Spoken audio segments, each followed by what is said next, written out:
Okay, we are here. I'm gonna turn this down a bit more. There we go. But it's not super loud. Oh my god, I have all the sounds in my ears today. Oh my gosh. Hi Isla. Hi hi. Hopefully you're having a good day. Good afternoon. I'm like, ugh.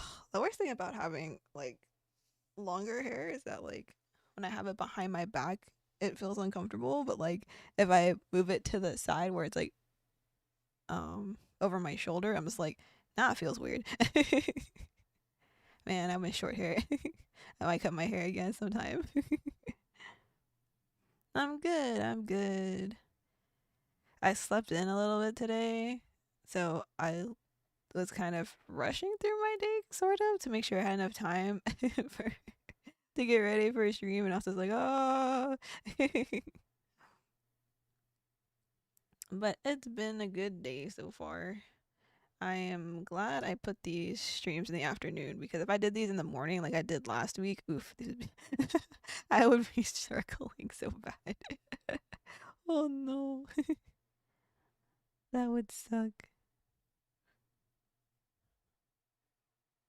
But today we have more games from the Fall in Love Festival, and I totally remember to pin that. Yes, I know. I know what I'm doing. Every time I do something that I normally don't do, I'm just like, huh, how does? Let me put this in here. But if you want to play some, there's 2 more days left today and tomorrow. Let me. Hopefully that works out properly. Okay, I was making sure because I typed a message before I pressed pin, and I was like, hopefully it's okay. Yeah, it's good. Yay! But there's the link if you want to check out any of them. There's over 200, so there's a lot of them. Okay, note afternoon streams are best for you. Oh yeah, because and the off chance that my insomnia acts up and I'm just like I can't sleep tonight. At least I can like sleep in the morning. So hey. It's the best for now, at least.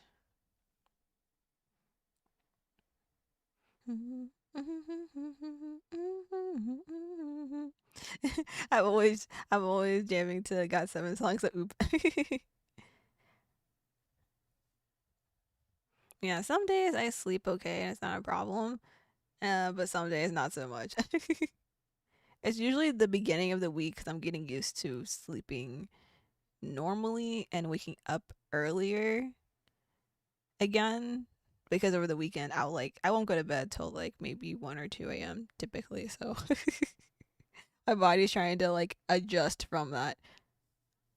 And I'm like, and it takes me until about like Wednesday or Thursday by the time my body's normally the normal like it again. Like, oh, morning. But then Saturday rolls around again. Though this Saturday I am getting up early, so I guess that's okay. It'll work out. But anyway, today we're playing this visual novel about fairies. That's like fairies. Fairies. It's a game called The Good People, or I have no idea how to say it, but I will try my best. Daoine Maithe. It's an Irish mythology game, so it's gonna have a lot of like words that we can learn about Irish mythology. So I was like, ooh, very cool, very cool. Because apparently the story is someone stole something from you and it led you to the other world. Woo! And then you get stuck in between some fairy politics and I was like, oh no. So it'll be an interesting time. I'm also wondering what exactly the thief stole because it doesn't tell you exactly what they stole. It said, "Oh, a thief stole something from you." I'm like, I wonder what. But yeah, we're gonna play the demo today. Let me mute song. And let me move us over to the stream side. Let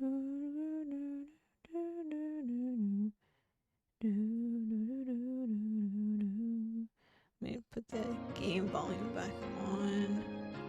This is the title screen. I might need to move myself and chat and everything. Leader, but let me move this over here. The VA work? What do you mean the VA? What VA work? My personal one or confusion?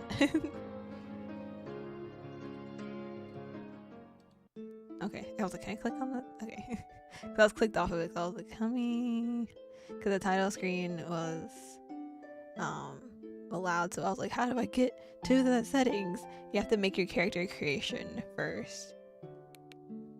You go through here. You can like change stuff.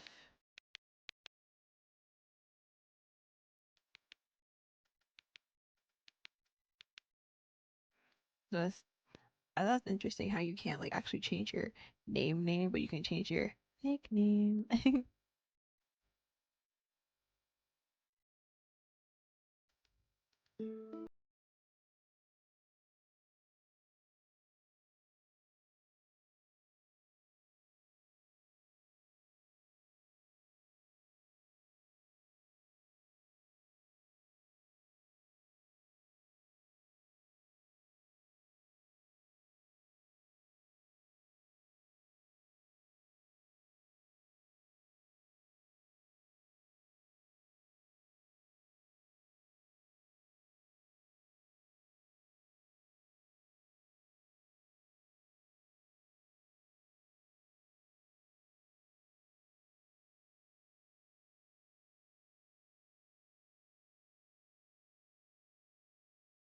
I'm like, am I clicking on everything?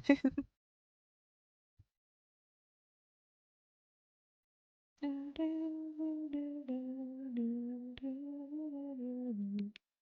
there's all those settings. I looked through most of them, but I'll go over them with you as well. Maybe I do short demos of characters you pick. I just let people ask me. I'm definitely not the type of person who's just like, oh, pick me about them. So, because doing VA work isn't really like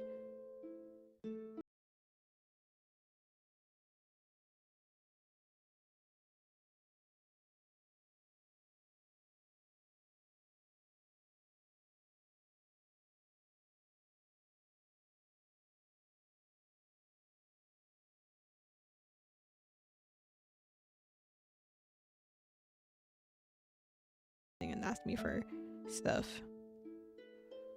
Because a lot of the stuff I do, right now is voicing stuff for my ASMR and voice acting channel, where I find scripts that are allowed to be monetized because I'm monetized on that one, the voice, which is basically just my practice essentially, the way I don't get rusty. And then I also do auditions as I see them as well, and how that works. Because like there's a whole like, there's a lot of them on Twitter and Blue Sky that like they'll want like someone to like voice a few lines or partially in their games, and whatnot. And then they'll ask, oh, does anyone want to audition for them? Just make sure you're reading through the stuff first, of course. Because especially with like the whole like AI stuff and whatnot, to be careful of that. What else is there? Because like a lot of times it's just because if you're trying to do it as like your main job type thing, that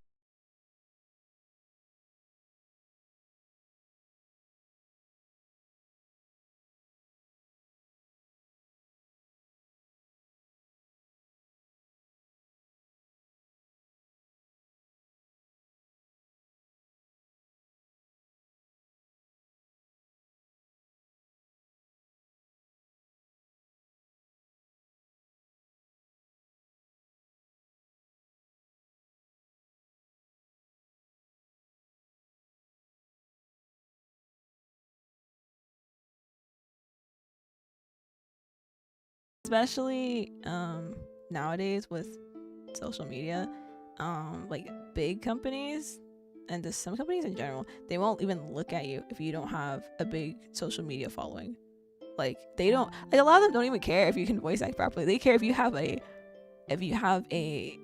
following. And I'm like, that's why, like, for me, that's why I originally I was trying to do voice acting as like my main job, and like streaming is like my side, like for like switch it. But now I switched it back, as in streaming is more my main thing. Because I was like, I don't have a big social media presence, and I don't think I ever really will, because I'm very much so an honest person, and I don't do like, oh, whatever is popular at the moment or whatever. I just do whatever I feel like. I'm also lazy, so that's a thing. Hi, Cookie. Say hi. Hope we're having a good day today.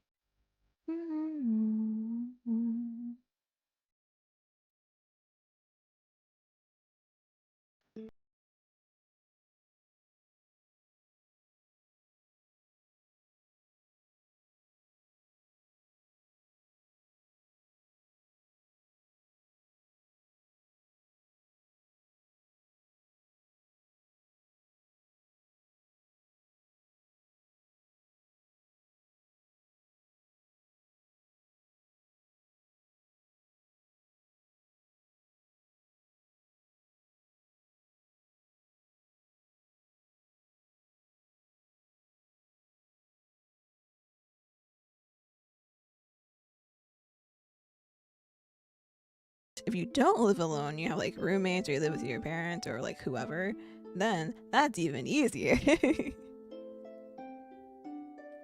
But most people have like extra things they have to pay for, so it basically becomes just a hobby. Because we can dream, but like, man, getting hundreds of subs, that's a lot. Either you have to be popular on social media or have at least 5 years experience. You have to either have an in already, or you have to be really popular on social media. And I was like, that's not gonna be me. And especially on like being a VTuber also. That also makes it harder.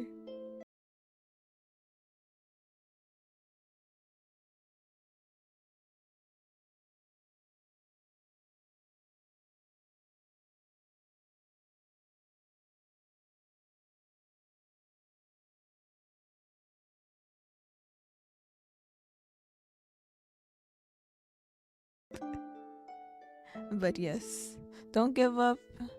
Just in the meantime, just enjoy it, have fun with it, you know, do the things that you like to do, have fun, but also be realistic about it. That way you're not setting yourself up for failure. It really sucks, but it do be the reality. Reality check.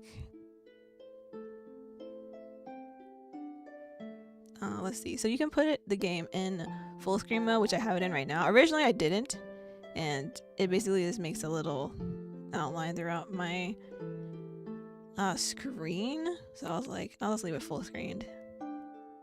Like all this background mute when unfocused is, I just don't want that.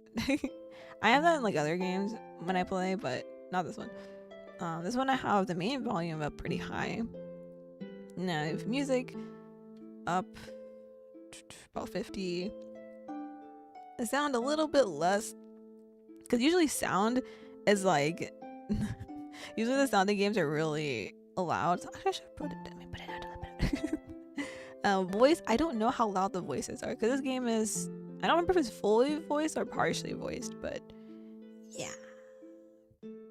Also, I'm not sure about the text dialogue. I have to see how I like it, but text me, amp that up a little bit. I want it to be a little faster. Not saying that's a bit level. Auto forward, if I do that, which I probably won't, but I also have to have accessibility on here as well. You can skip dialogue. There's time choices. I left it on normal because I was like, yes, we're gonna freak out on the normal. The time was instead of having it off. Self voicing, I'm not self voicing it. I would prefer to save my voice if possible. the The Resident Evil event yesterday did a number on my voice, so I'm like, oof, really gonna rest if I can, if possible. And they have all these visible things in the game. Can have multiple saves. Experimental. Okay. We have more options. Secrets. Secrets! Secrets? Oh, you can literally just put them in.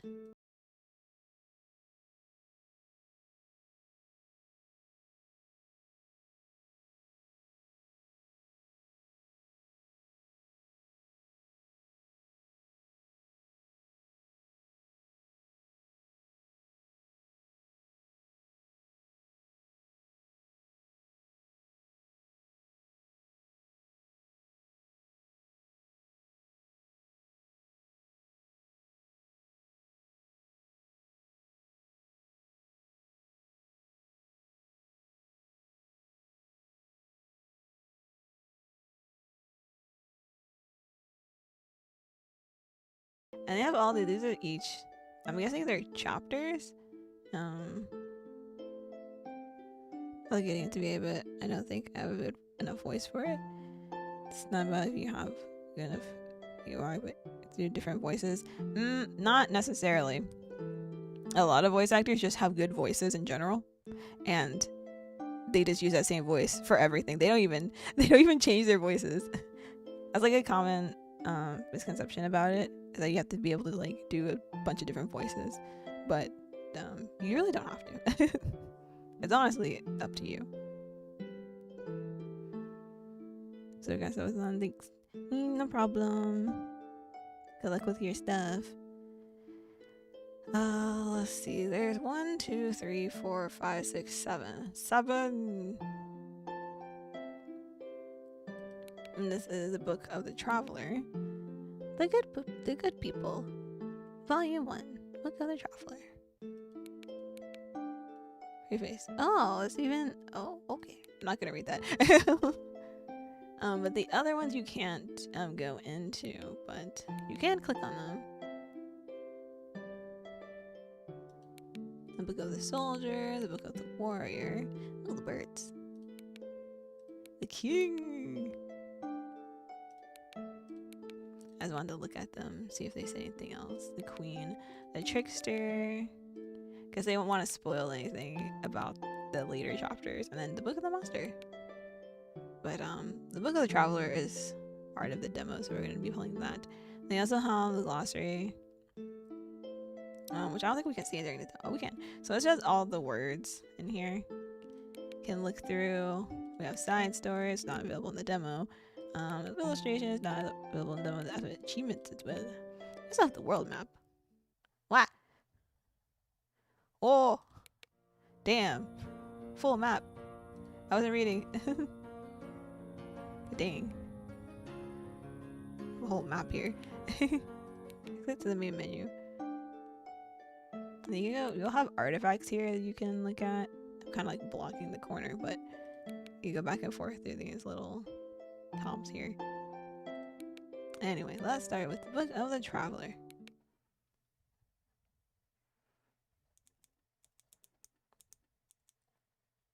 The Chronicle seeks to recount the events preceding the... What is this? This is... means an Irish version of the term is gender neutral. Okay. Interface with affairs of the legendary... What is this? Tribe of the goddess Danu. Mortals made demigods through the blessings of Danu. Oh. More contemporarily known as Daoine Maithe. The Good People. We began in 1845, during the initial onset of the bad life or the Great Famine, an era of Irish history besieged by unparalleled tragedy. My big old head's in the way. Let me just myself into the corner, and we're gonna move the chat also over here. Put this over here as well. Okay. For most, the severity of what was to come could not yet be known, but to laborers, any poor harvest meant a long and hungry winter. Proper preparation was vital, and so it was thus that the Irish person set out to the port city of Galway one fateful mid-September.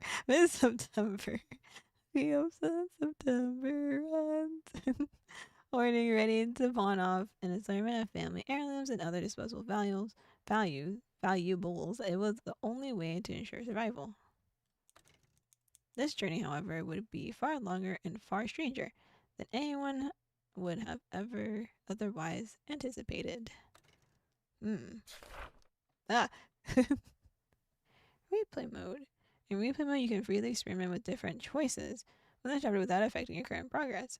Ooh, that's very nice. But I'm not gonna do it.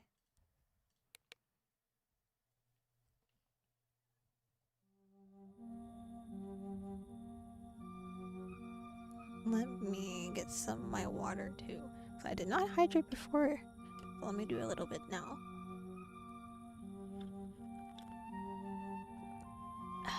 Okay.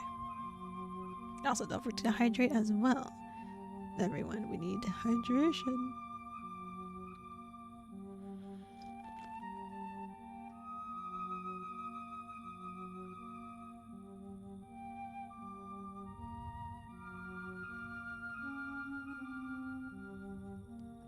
The music's pretty good too. Looking at the menu down here. Oh! Ooh! I'm just moving around. The screen moves! That's so cool! Just from my mouse? Yo, that's so cool.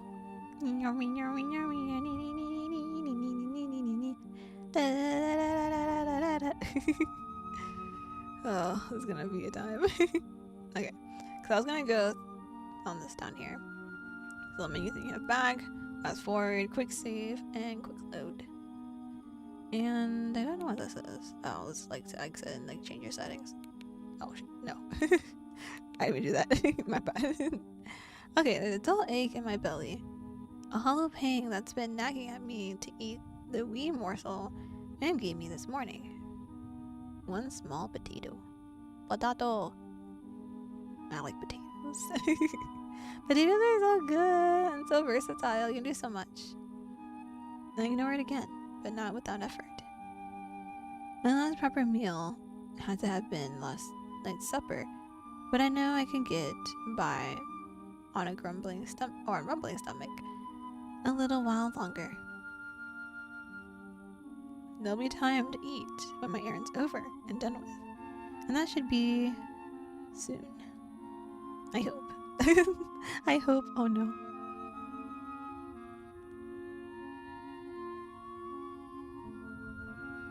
It's been a long and tiresome day's ride, but I'm determined to reach Galway before the sun hangs high. There's no sense in wasting what little money I have on lodgings if I can go about my business right, as the shops open and be on my way by midday. When traveling the road at night's a dangerous business. Oh, that means my child. Oh, fight. Am I gonna attempt? Oh, it's like, oh, so bad. Let alone with all those treasures in your sandbag. Oh, saddlebag. Sandbag. What's a sandbag? You want to pace yourself. Lots of folk, desperate folk out there, especially now. Man, even our father, told us, and we're just like, la la la la la. Aye, but I'm just as likely to be robbed in the common lodgings as I am on the road. I told my dad, firm and final. Though, if I'm honest, I'm not too sure how well these old things will sell. None of it is terribly fancy for city standards. Granny's doilies are Sunday clothes, a bit of jewelry Mam's worn ever since her wedding. It's not exactly the type of thing to buy when times are tough. And from what I've heard, the disease on our crops hasn't just affected us, it's all over this. Oh. Oh no. I shake my head. I shake my head. There's bound to be some wealthy folk willing to take these trinkets off our hands, even if not for much. If anything else, it should get that bastard of a landlord off our backs for a while. Yeah, if famine is going on, we can't just be like, oh, where's my money? It's like, I don't have money. No one has money. We're all poor. Let's be. The roads have been quiet. It's almost unsettling for this time of year. Of course, it's no surprise that I haven't seen other travelers these past couple of hours. But even earlier today, only a few folks crossed my path. Families mostly, all bundled up and carrying what scarce few belongings their backs could manage. All slowly head in the same direction as I. Oh, where are we going? Now it's just me. Me in a dark thicket to my right, and the river to my left. I gulp and eye the woods from time to time. A wall of trees line the roadside, swallowing up any light to be found on this moonless light. It makes me nervous, so I keep to the left as much as I can and spur my horse to quicken her pace.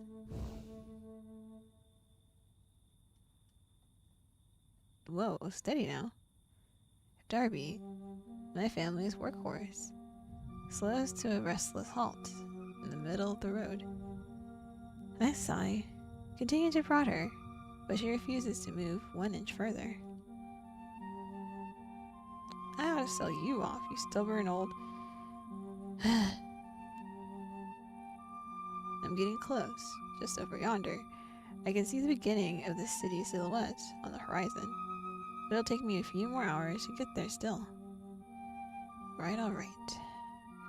I suppose we can rest for a short while. A very short while. You hear? Nah. Affirmative in horse. I love how even that adds a little like explanation, like, oh, what does this mean? Oh, it means affirmative. I dismount and lead Darby off the road and down to the riverside for a drink.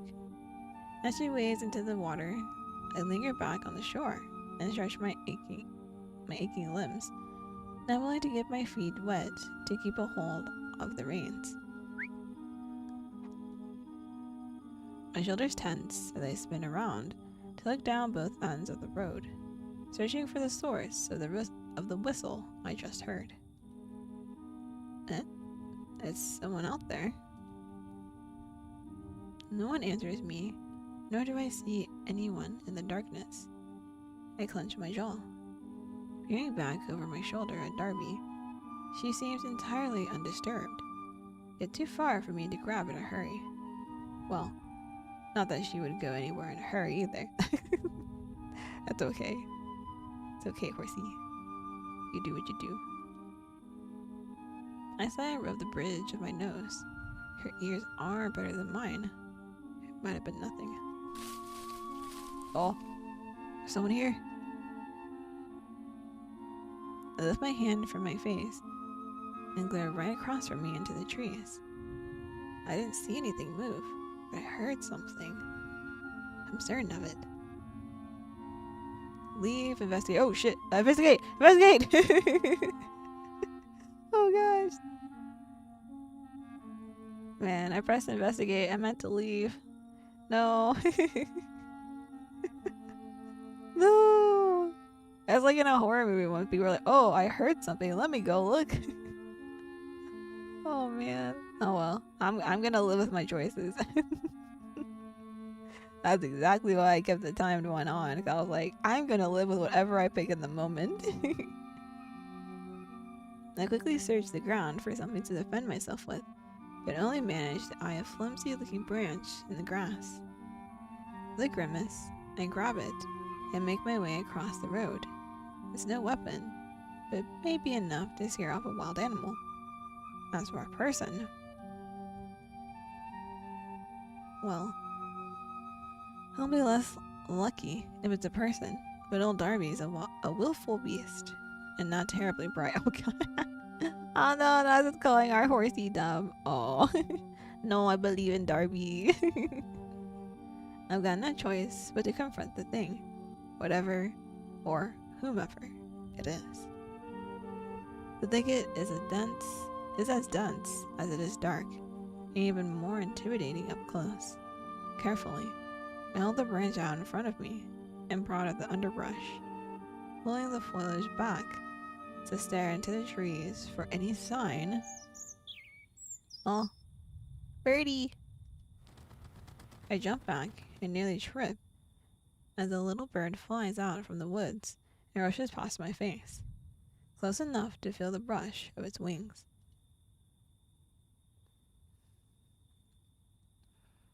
My shoulders slump, and I breathe out a sigh of relief. Only an animal, after all, I think, chuckling to myself as I turn around. Oh!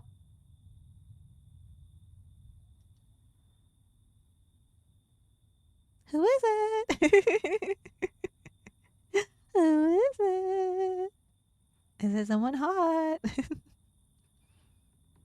My jaw hangs slack as I finally spot the hooded person on the other side of the road, who somehow crept past me and now stands ready to hoist himself right onto the back of my dim-witted mare. Darby! Hey, what are you doing? Get away from there. The stranger refuses to regard me, even as I charge towards them. Unfortunately, I'm too slow. By the time I reach this thieving bastard, he's already swung into Darby's saddle. Darby! Not my horse!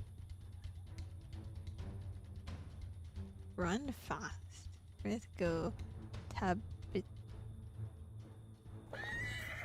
The stranger swats Darby's rear and spooks the mare into a frenzied gallop out of the river and into, of all things, the woods. Into the woods! No! The creepy woods! I'm baffled. I don't know if the thief intended to go off-road, or if poor panicked Darby forced the thief's hand, but I don't have time to question it. Sealing my resolve, I run into the woods and chase after the thief on foot. My chances of catching up are slim, but I have to try. I have to. The journey back is far too long to be sensible without a ride, let alone without money, without food. Even if I pressed on and made it home regardless, what would I say to my family when I arrive? Oh yeah, those are all the things we were supposed to sell in the city. I'm not gonna have any money.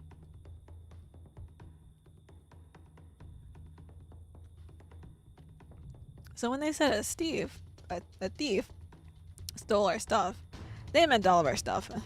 Damn. I've lost our money, our valuables, even our horse. We'd be...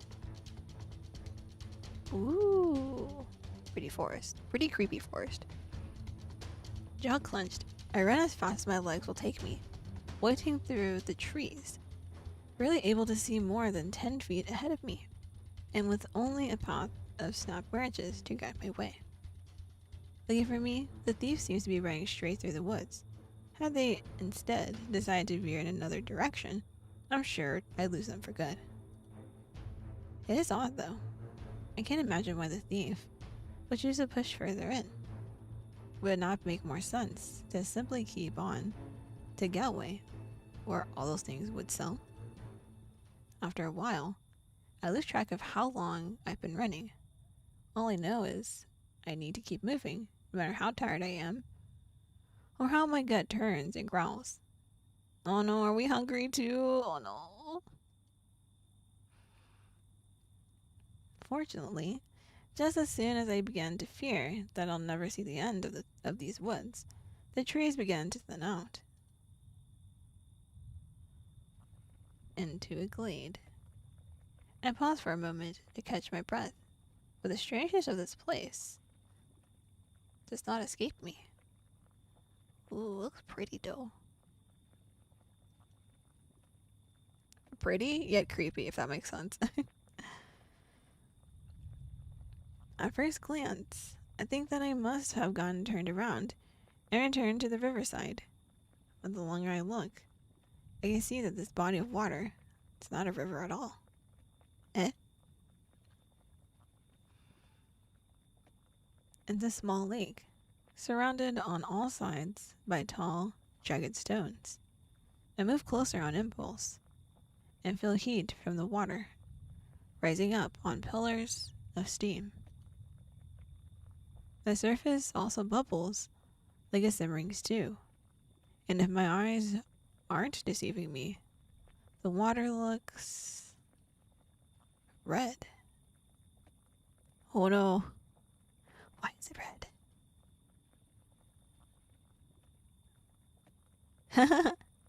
I love how I'm assuming this word diablo is the word for devil. Interesting. Translation is what the devil? What's all this? But of course, I'm talking to the air. No one else is here. Unless unless no one else is here. Date.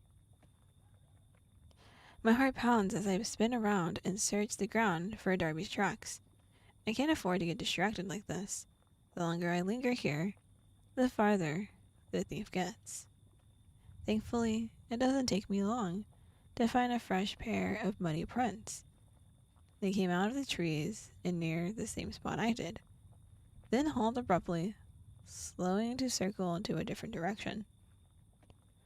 With haste, I go to follow this new trail, expecting it to wind back to the woods. But it doesn't. I stare down, beyond perplexed, as Darby's hooves stop short by the lake's edge. Darby, where did you go? For a moment, I considered the possibility that the thief purposely waded into the lake to throw me off. But the longer I look into the water, I realize it's too deep. Darby!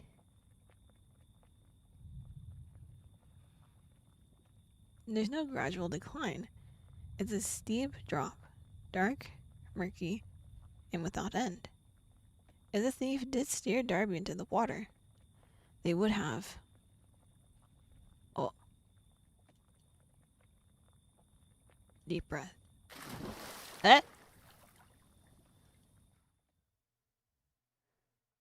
What the hell?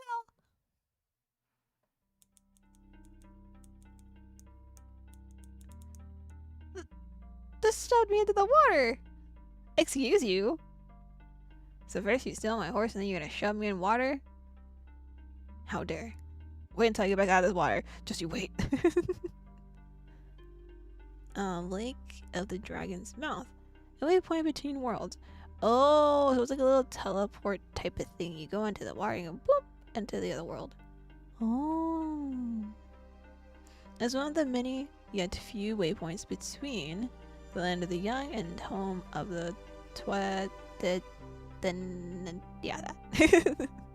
and Isle of Destiny, an ancient name for Ireland.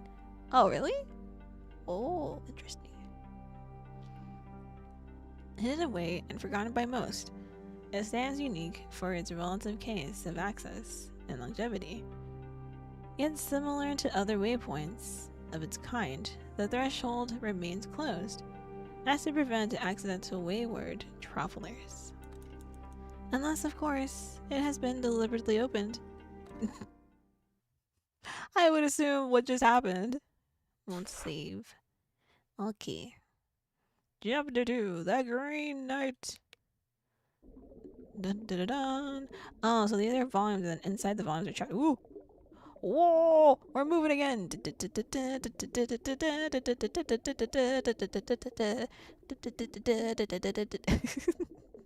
I'm easily entertained. As you can see, we move right to left and right to left, and then we up, down, and I circle. Woo!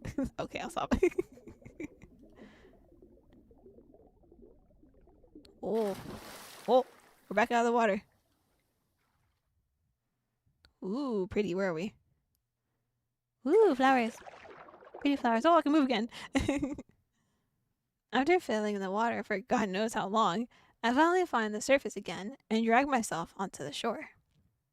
Oh, onto the lake shore. It takes several ragged breaths before my vision clears. Did that cheeky bastard try to drown me? Well, it looks different here, so.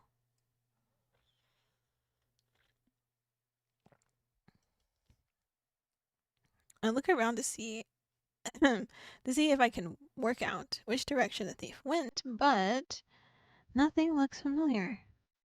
No, it's more than that. Isn't the same lake I fell into, nor the same grove. Yeah, it's completely different.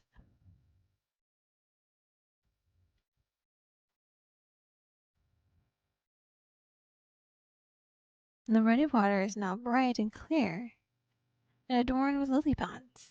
Oh, lilies! The familiar oak and ash trees are gone, and replaced with mossy, gnarled willows and yews. Their roots run so deep that they cascade into the lake, and everywhere I step is bursting with wild flowers. The forest is so overgrown, and the tree tops almost block out the sunlight that suddenly sprung up over the horizon. But despite the abundant shade, I'm perfectly warm. There's a slight breeze, but it's as soft as a kiss, spring-like, and awfully unusual for September. Hey, look. We're playing in September, hey, yo. Hi, DJ. Hopefully you're having a good day so far. I forgot I can move like this. I was like, whoa. This is such an interesting concept. I'm not gonna lie. I'm just, I'm having so much fun with this alone. Because I get easily distracted. So if you have something like this in a game, I'm just like, woo! What is this? That's fair. Same. What is this? What is this? But also fun. I have 2-hour meetings today. I completed one so far. Oh no. Not the meetings. Well, hopefully you don't have to really do much in the meetings. Hopefully it's like one of those meetings where you just sit there, you don't really do anything. You just have to listen. Let's say back at the lake. The water is still, without a trace of my unexpected swim. Christ almighty, am I dead? Oh, I would think that too, actually. But it's not the same time. It's like, it's very, it's not the same, but it's like a similar spot where we kind of got thrown in the lake. I pinched my arm and wince. I can still feel. But if that's just my mind playing tricks on me, maybe I hit my head in the lake and feel a wave of panic wash over me as I think of my family, waiting anxiously at home. They never wanted me to come here. They thought it was too dangerous. What have I gotten myself into? Robbed and drowned by the roadside. Duh. Mom. So sorry. The sound of an approaching horse snaps me out of my thoughts. My heart seems to beat for half a moment, daring to think it might be Darby, but then... Who's out there? In the name of the Queen, I order you to show yourself. Oh! Voices! Maybe. I scallop it. What's a damn... What's this? Englishman? Oh. Often used despairingly. Doing out this way. Oh, this must be Holocaust. So this said 1842 or something they said? I don't know my history very well. I just memorized facts and history and then I just kind of yeeted it out of my brain after. Oh, leaves. Oh, there they go. Moving as silently as possible, I shield myself behind a thick yew and watch for glimpses of the stranger or their horse. Up ahead, beyond the twisted limbs of this tree, I see traces of a dirt road. Darting between the trees, I advance closer, mainly for a better vantage point. As I reach the tree line, I pause. The strangers come into view, like I'd hoped, and now I can start making out some details.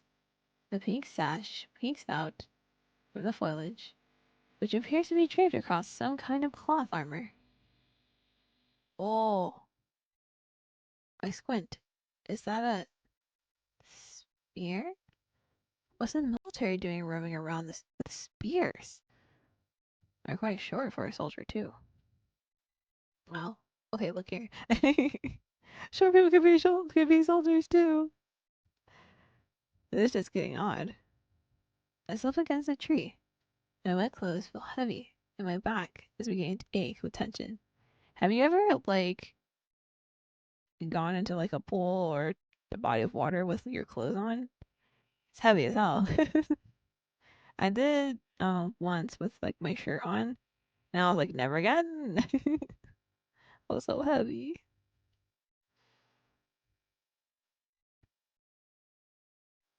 I can tell the stranger isn't my thief, and they don't look much like British military either. Maybe they could help me sort some things. They probably at least know where we are. Ask for help, hide and watch. Ask for help. Oh gosh. the time choices always throw me off. I'm like, oh. Sitting here feeling sorry for myself won't help. They may even be able to point me home. Or to the pearly gates, I suppose. No, we're not dead, I swear. No, truth be told, I'm beginning to doubt that possibility. I can't quite put my finger on it. I don't feel dead. Oh, it's bright. My eyes! Brushing my hair out of my face and straightening my clothes as best as I can. I march out from the trees and over to them. When they see me, they come to a halt. Hopefully that's a good sign. However, as I get a better look at their face. Oh, is that a little, like swan on their little cloth here? So cute. And the sphere is even pink. Oh, oh, yeah, dagger. I have a dagger. Little day. Also a little scar on the face. However, as I begin to get a better look at their face, I'm momentarily taken aback. The person before me is unlike anyone I've seen before. For one, their ears slope to unnatural points, and are nested under a mop of greenish brown hair. My eyes linger on the scar etched across their slightly uprooting chin. Standing up straighter, but quickly look away.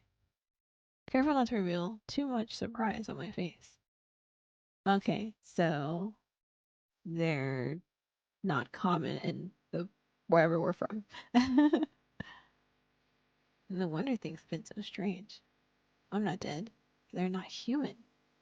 You'd easily mistake it from far away, but face to face, there's no question. It's one of the people of the mountains, commonly known as fairies. Fairies! uh, they remind me of the stories man would tell me. I'll tell of the men in green, those who watch over nature's most untouched places. So it's stories that are told, but I wonder if it's like they don't believe they're real or they do believe they're real, but it's like there hasn't been like a real like count per se. Like, oh, I've seen fairies. Despite my best attempt to present myself respectfully, though, the fairy looks furious with me. Why? Why Angie? Don't be Angie. Sorry, I should have hid. I should have stayed in. You! Me? Without giving me time to respond, they seize me by the arm and drag me over into their horse. Wait, Please wait. I didn't mean any offense. They didn't even hear me over their own voice, which hasn't stopped berating me with questions, all too fast for me to answer. Where have you been? Do you have any clue how worried I was? What have you been eating? What are you doing here? Why are you all wet? Why do you look like you're starving? Do we look different? After binding my wrists with some rope they had, they easily lift me onto the horse. What is going on? My soul, an interjection similar to wow. Oh, I see. This word. Oh, I should probably.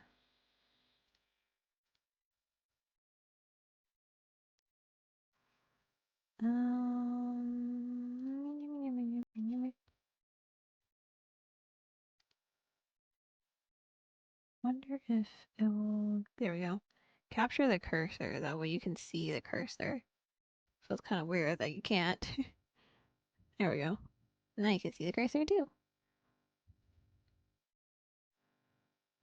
But what's all this about? Where I've been? I just got here.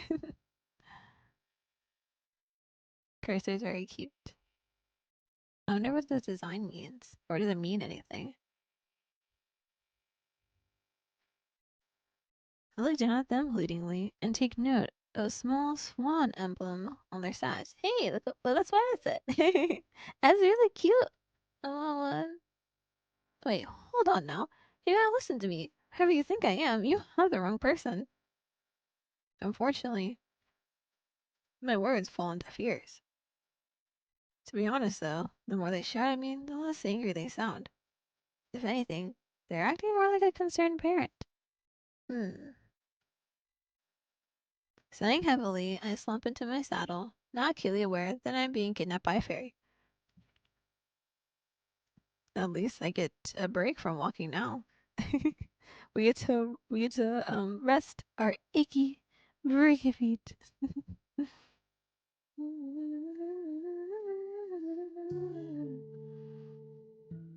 Oh, hi, Luca. Saw that Yamamori 3 is on sale. Yes, I saw it was on sale yesterday as well. I'm gonna buy some games later tonight. Hopefully we can figure out what games we want to play with the group. That way I can see which ones I need to buy also. Because I really want to play that third one. I've been waiting for it to go on sale forever. I'm like, please go on sale. Well, at least more of a sale. I haven't seen it go on a sale that low since I was playing the second game. But I didn't want to buy the third one until I finished the second one. But then by the time I finished it, the sale was over. I was like, no. But yes, I'm gonna play that. Hopefully soon, because I want to play it so bad. Hopefully you're doing well, Luca. Happy Tuesday. Happy Tuesday to everyone. Hopefully it's better than yesterday. I feel better than yesterday, at least. Even though I didn't really sleep much. Who needs sleep?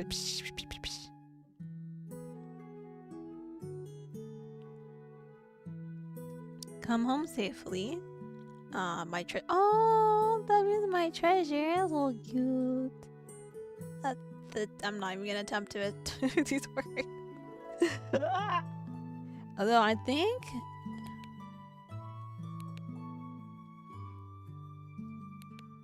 it's in like the whatchamacallit, the dictionary theme-a-bob. It'll like tell you how to say the words. Yeah, who needs it? Psh, who needs sleep? We don't need sleep, right?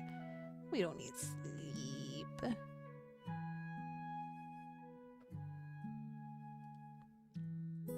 Okay. Stick to the road and don't go astray. There's more robbers. Or there's more than robbers out there to be mindful of. Oh! Was our mom talking about the fairies? Fairies! Literally this whole stream is just gonna be me going, fairies! Because of Fairly Odd Parents. That was one of my favorite shows as a kid. I'm not a child. You don't have to go on about those tales. Well, apparently we didn't even listen anyway, so. Of course, dear. Just remember, don't give anyone your name.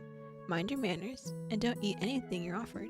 Oh, so that's why our name is crossed out, because we're not supposed to tell people our name. Oh. Very nice. I mean, to be fair, I don't really tell people my name either. And Maya is a nickname that my family calls me anyway, so. After some time, the fairy and I arrive at an ancient-looking stone structure. The area is still and quiet. We're obviously the only ones here, save the wildlife, I suppose. It's very pretty. I like this little stone arch thing here. I love how I can move the camera and like look at it more. This is so great. I love this. I wish more visual novels had this kind of feature. Because sometimes I want to look at everything instead of just the image I'm seeing. And I'm like, whoa. And also I can go, wee! Foliage blossoms all around us, filling the air with the sweet scent of wildflowers. The fairy silently helps me off the horse.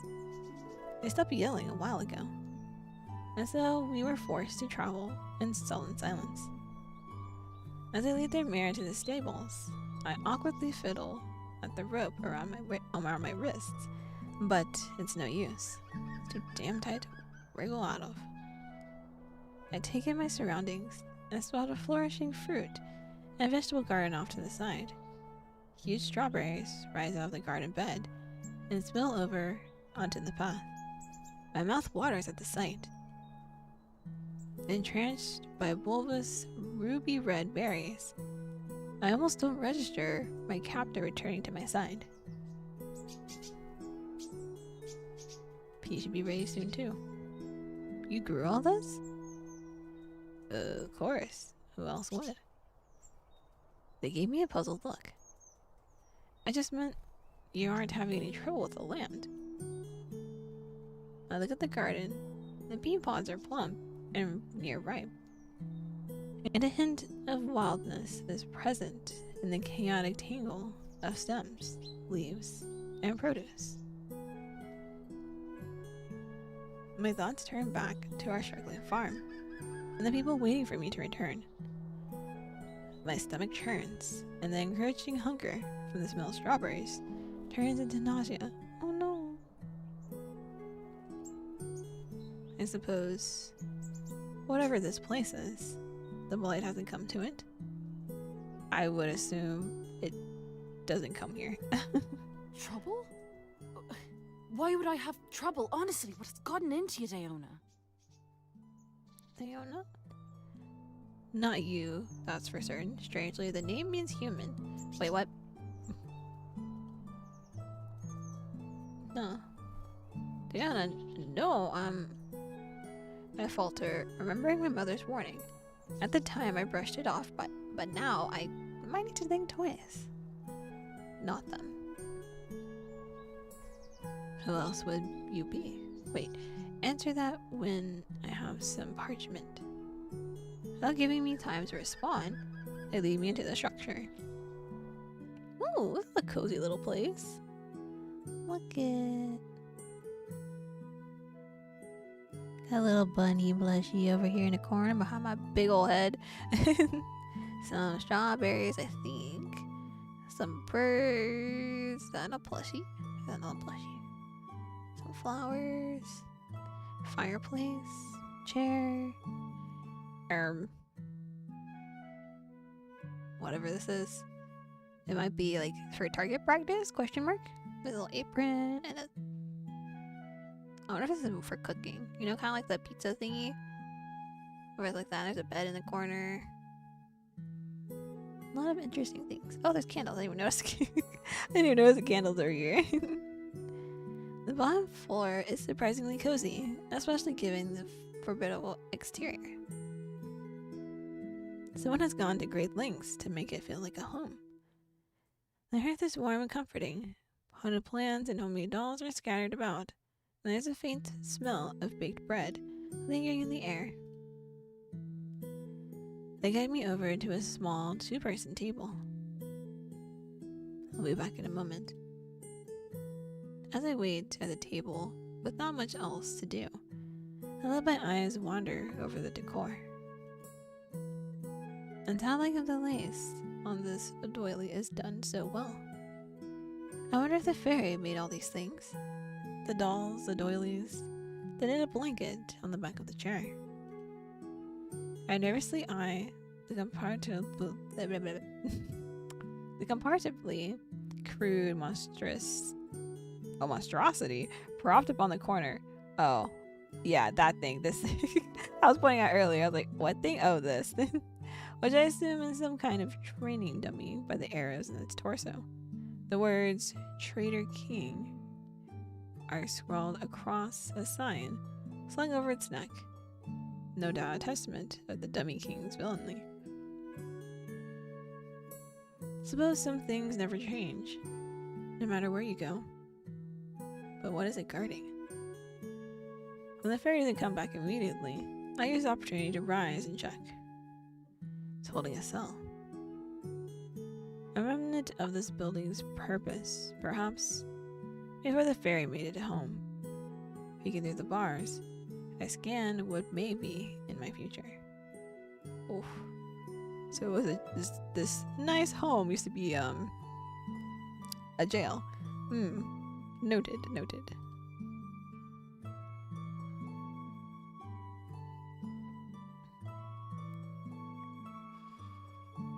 Death by allergies. There's just a lumpy looking hay bed, a suspicious bucket, and a thick layer of dust that covers everything. Ew. Can I clean? Please let me clean. Better that than a skeleton, I suppose. That do be true. Looking around the room some more, and I spot a desk in the far corner, covered with scattered maps, notes, letters, and some wayward knitting materials. The maps have writing all over them, and the notes mention something about possible sightings that catches my eye. Investigate or leave it alone.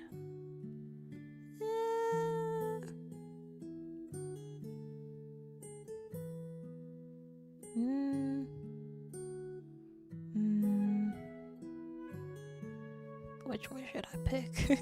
I don't know. I want to investigate, but at the same time, I feel like while we're in the middle of investigating, that fairy will come back and be angry. Don't be angry.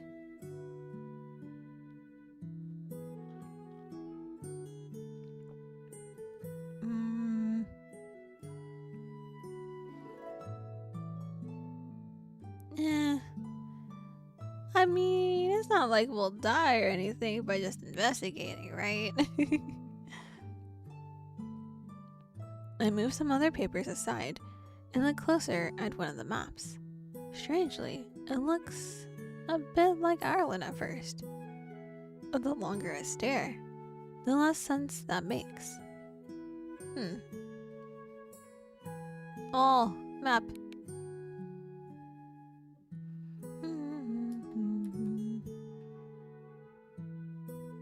Oops, I didn't mean to save a screenshot. Oh. Huh. AOUEIBL. Okay. Really? Stupid goat? Ugh. Ah! Outpost. Huh. And then that's all that's here. Supposedly.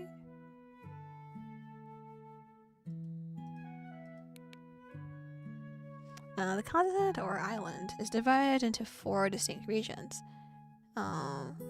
FAIRIES, the province of spring, stands for eternal morning. Phineas, the province of summer, eternal day. Oops. Oh, you could literally. Wow, I can just click on it and it'll tell. Wow, okay. Moirai. Moirai, the province of autumn, stands in eternal evening. Glorious. The province of winter stands in eternal night. Wow, okay. So I can click. I can actually click on it and it will be voice for me. Okay. It'll tell me how to say it. Wow. That's a nice feature also. Because a lot of Irish words in here. So it's very nice to have that. Instead of just what they mean. That's also really nice.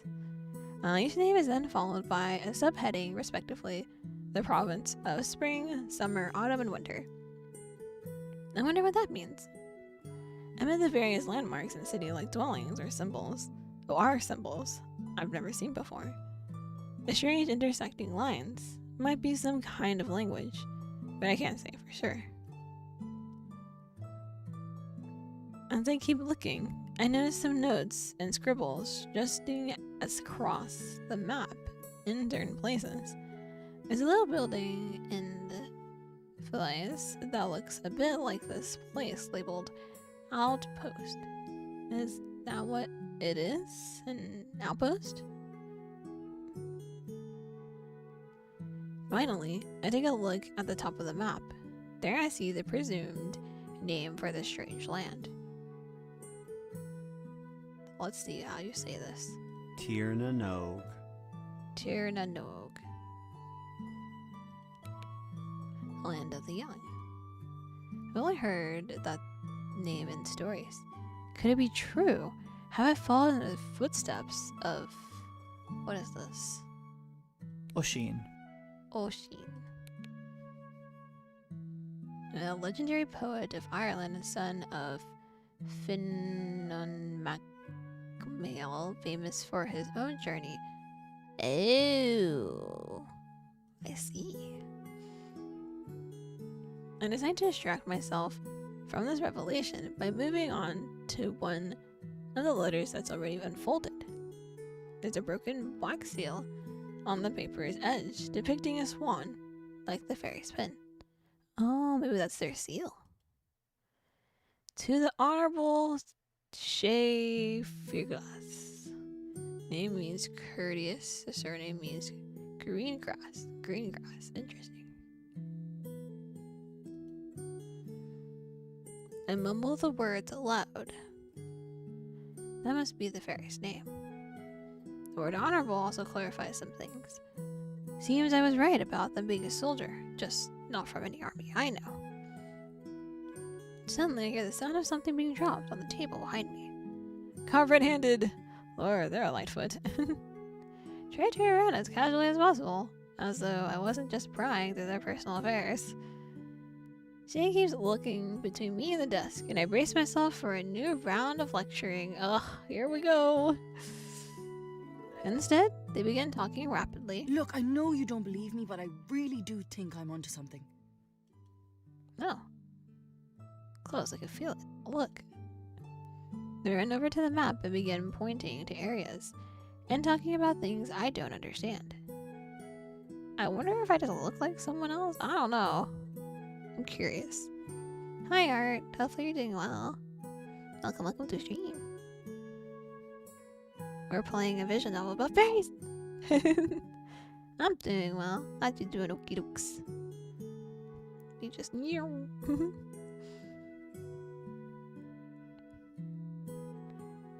So the princess was being held in... what is this word?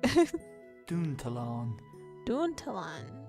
Mound Fortress. The Mound Fortress. Which is in Muras, right? Right. And which princess is this again? She immediately looks at me like I have two heads. That facial expression has a little question mark. Oh gosh. What do you mean, which princess? The one I've been looking for the last 150 years. 150 years? That's a long time. I guess for fairies it's probably not that long. It's a heterosexual visual novel. I think there are girl and guy love interests? Question mark. Oh, Cookie, thank you for the biddies. I appreciate it.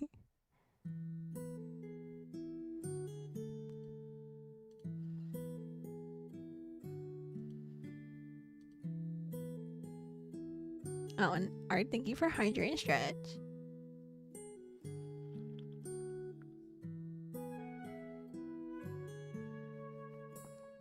Oh, okay.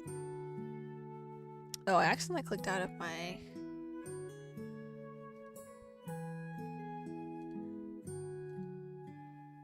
Oh, there's...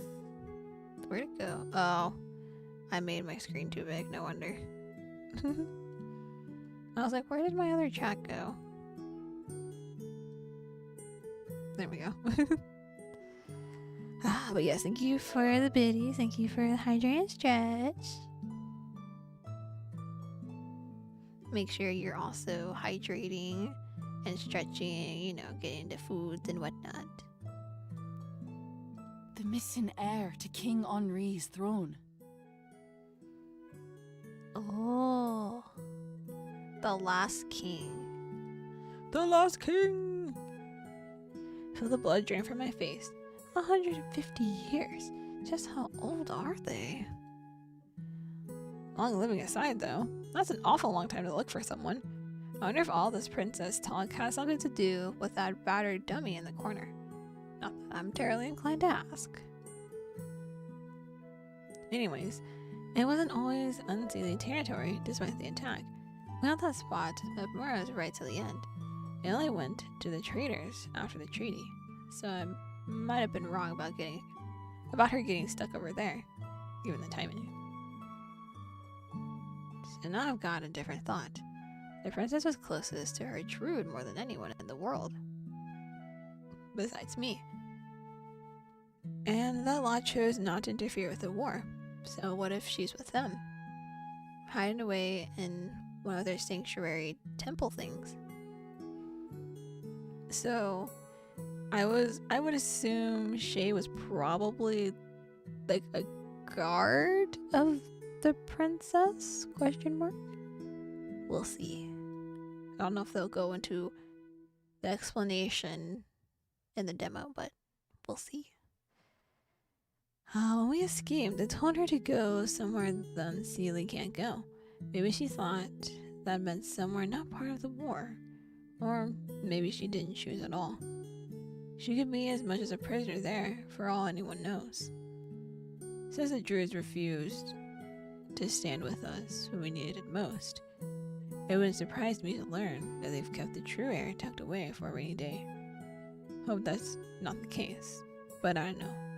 Some of that lot feel as two-faced as the traitors. No offense.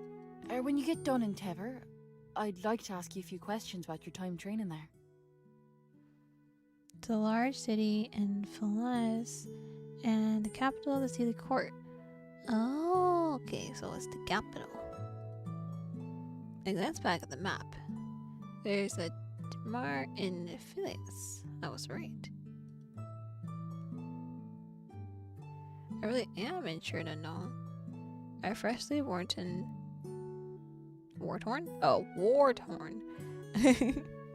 Unsure to know if I'm keeping up with everything Shay's just said. I wave her unsteady legs for a moment. Shay stares at me suspiciously and clears their throat before continuing. Of course, I wouldn't ask you to tell me any secrets. And I know you have to tend to the townspeople too, so it'd only be during one of your usual visits.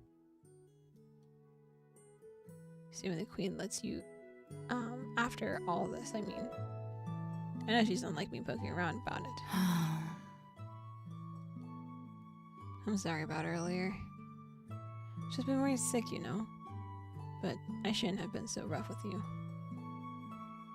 Thank you. Does this mean you'll untie this rope? Not a chance. No, come on over to the table. Well, At least we seem to be on better terms now. We even get them to listen to me. I finally see what they dropped on the table when they came in. They brought me a plate of bread and honey with a glass of milk. Ooh. Bread and honey. Go on. You eat while I interrogate you. How are you gonna interrogate me if I'm eating? I'm just being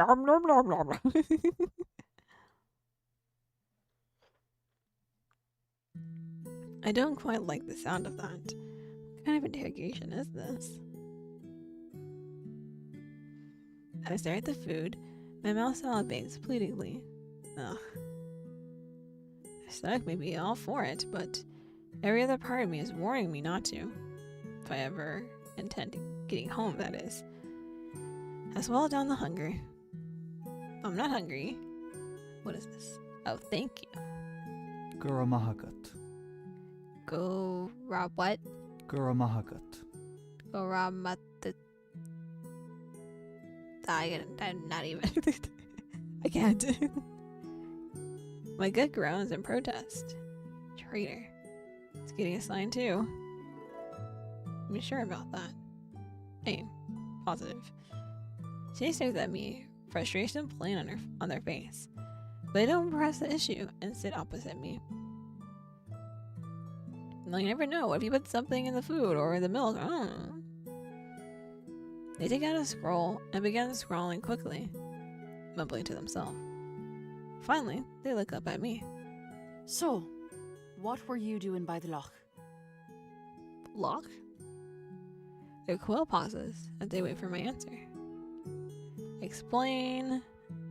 Deflect. I don't even think they'd believe me anyway. Deflect. If I tell the truth, will they believe me? Exactly what I'm thinking. If someone tried to explain this to me, I'd say they had too much drink. Even in the fairy world. Still, I can't just outright lie. I give Shay an altered version of the truth. I was chasing someone who stole my horse and belongings, and I fell into the lake while following them. And what did the thief look like?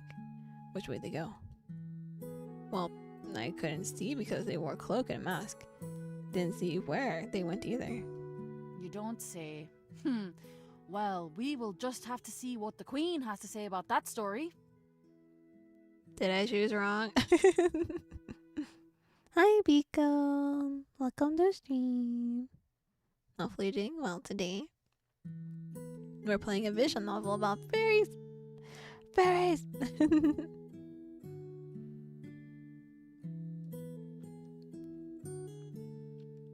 The Queen? I don't think my story was that bad. Honestly. What? Oh, right. Dawn, I didn't even click on this word. Diana. Yeah, or unless I did. I forgot. Daona.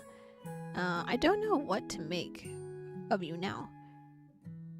You disappear for months without a word, working up everyone from me into the court about where you've tunneled off to. You know, some folks thought you were killed, right?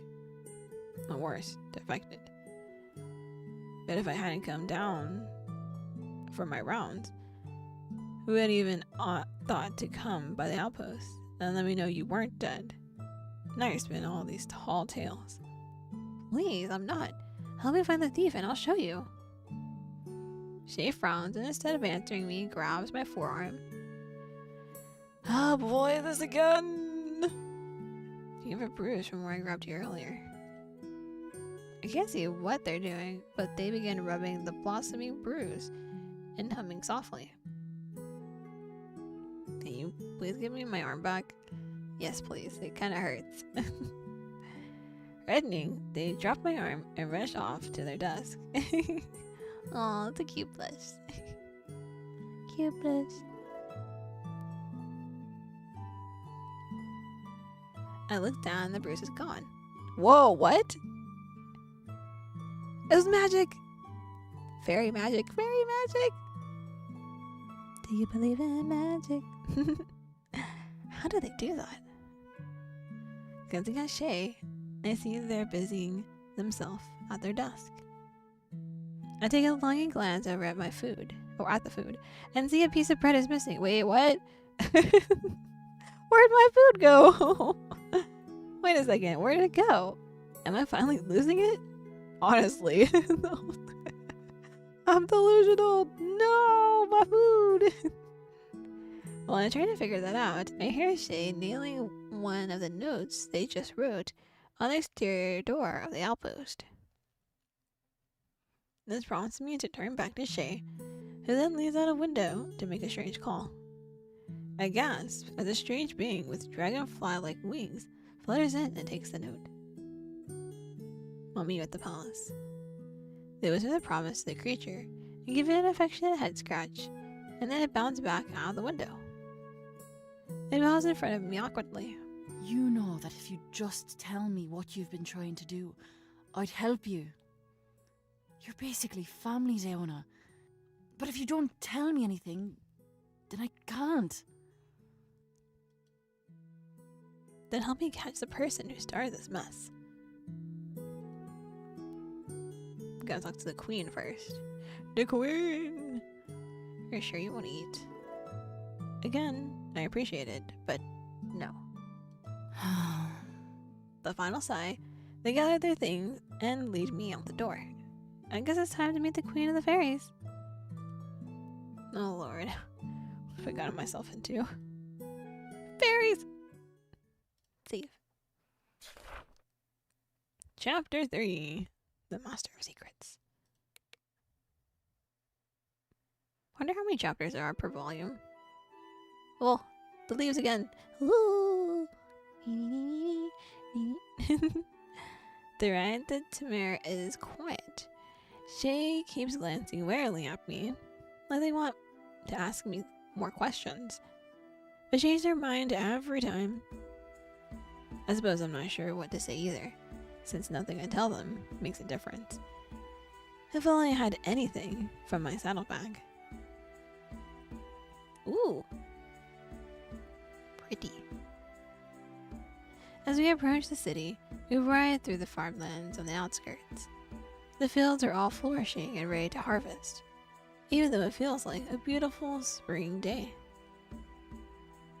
We finally make it to the city gates, an imposing wall at the base of an enormous hill. Perched on top of the hill is the palace, as my voice dies, where I can only assume I'm being taken. My panic begins to rise as we get closer. I don't find a way out of this. I may never get home, and who knows what else this Daoine I'm supposed to be has done. If she is this angry, imagine what the queen might be thinking. At least if I run, I might have a better chance of getting home. She takes this very moment to pull me closer to them. Now we are gonna head straight to the palace. No stalling. Stay close. A lot of people have missed having you around to tend to them, and I don't want you getting dragged off. Are we like a doctor or something? Use that for everyone who needs it. We'll never get there. Or whenever you do, don't go bring it up to talk about this. Well, right. Just a fail. I expect the queen won't take too kindly to hearing the court druids trying to flee the country. So we're supposed to be the druid. Huh. The court what now? That sounds important. She doesn't say anything more on it, though, and leads their horse over to the stables before we enter the city. Kara's not a fan of the city. Too crowded. I ask sympathetically, not being much of a fan myself. Poor horse. Darby isn't nervous around people. The old girl doesn't seem to even pay attention most of the time. Poor Darby. Alright there, Shay. Been a while since you've been up. Just going the druids back. Then I'm back to the post. It takes all my willpower not to snore at the idea of being escorted like this. Inside the walls, the city is bustling with activity. The people here, like Shay, are all mostly human-looking, save for the pointed ears and a few strange, otherworldly hair colors. A giant canal runs along the main thoroughfare, and the stores and homes are all inside gorgeous marble buildings. The blooming flowers that litter every corner and crevice fill the air with their pleasant aromas. I explore. Ooh. Look at the canal. So pretty.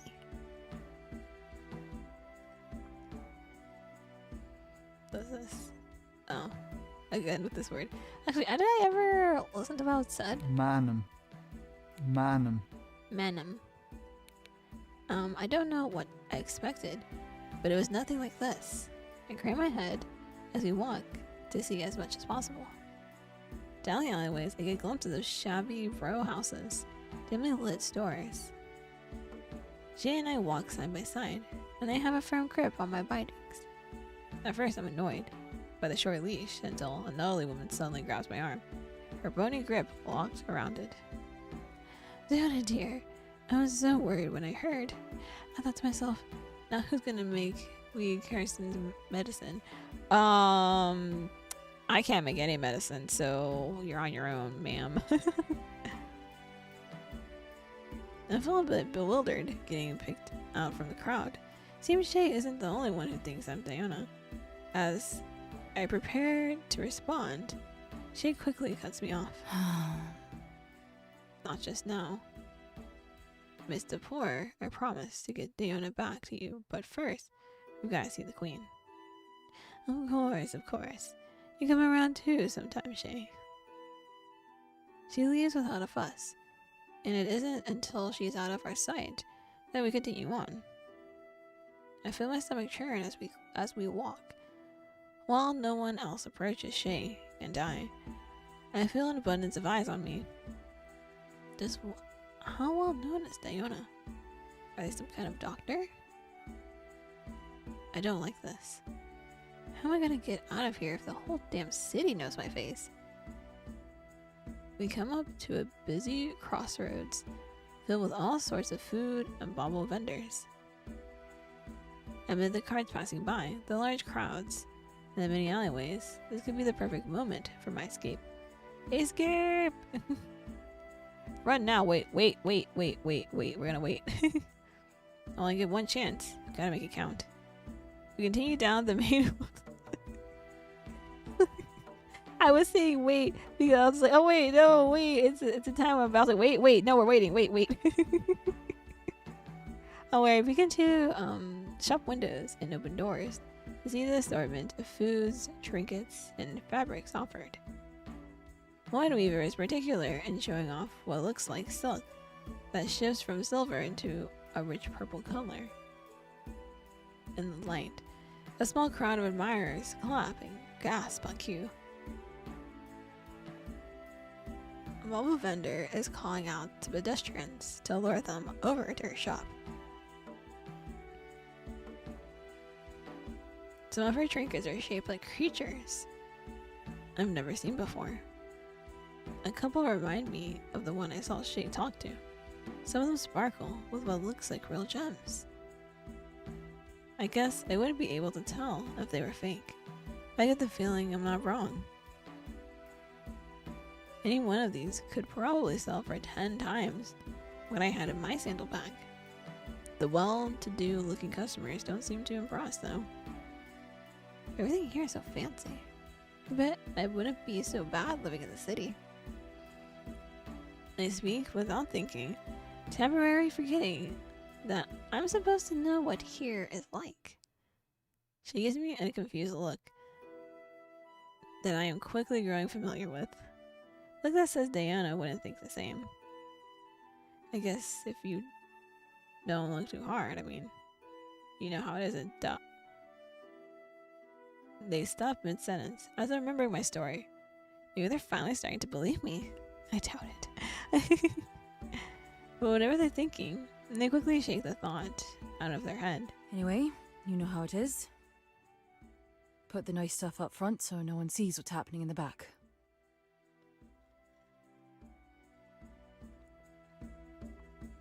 Of course, you know this. A lot don't care much anyway. Could be worse, I guess. Most people are doing alright. Now that the queen lets you come down here and help. People like that. I wonder what Daoine does for the city. If the queen is letting her important druid come down to help, that must be pretty necessary. Even so, fairy problems are the least of my concerns. Right now, I'm just trying to deal with my human problems. Speaking of which, we're approaching a busy intersection soon. This might be the chance I need. I don't think so. We step into the street just in time for a carriage to come barreling towards us. I plant my feet into the dirt and defiantly refuse to budge, forcing Shade to either let go of the rope or be run over. I feel them release the rope with seconds of spare. We both stumble backwards as the carriage driver shouts obscenities at us. Driving flow, a knees afloat, pushing Shay and I further apart. Hey! You stay right there! Goodbye! I can barely see them in the crowd now, and I use the opening to fling into the first alley I see. Sorry, Shay, but I can't afford to get dragged into more fairy business. I'm in way over my head at this, as it is. This is an alleyway. Let me look around.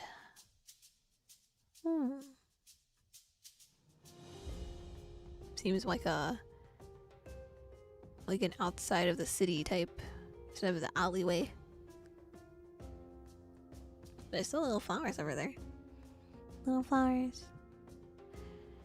As I run, tall market buildings begin to obscure the light in the alley, shrouding it in a bit of darkness. Hidden in the shadows, I eventually stop and lean against the cool stone walls and fiddle with the rope bindings. It's no use. The knot is secure, and the rope is tight against my wrists. I just look further down the alley and search if anything sharp.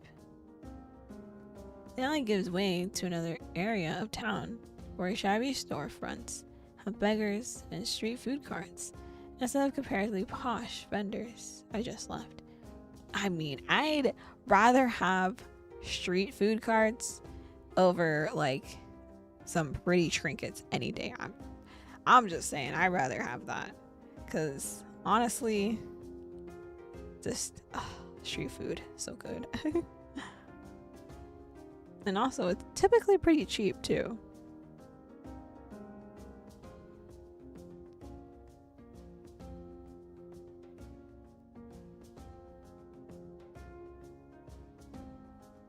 Trying to see if I have enough water still left. Yeah, still good. I really don't have to be walking around like this. While doing my best to keep myself inconspicuous, I search the ground for anything to use. A shattered bottle by the doorway of a boisterous bar catches my eye. Can I go in the bar? I would like a drink, please. No, I'm just kidding.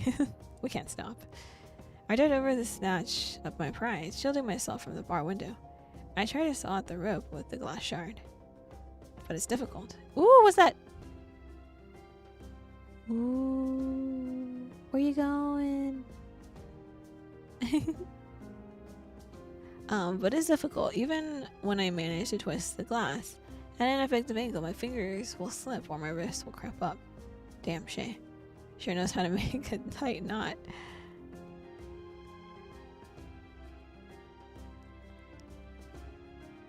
I heave a sigh and drop my head back against the wall, giving my poor hands a rest. Just as I do so, I spot a small fluttering light overhead.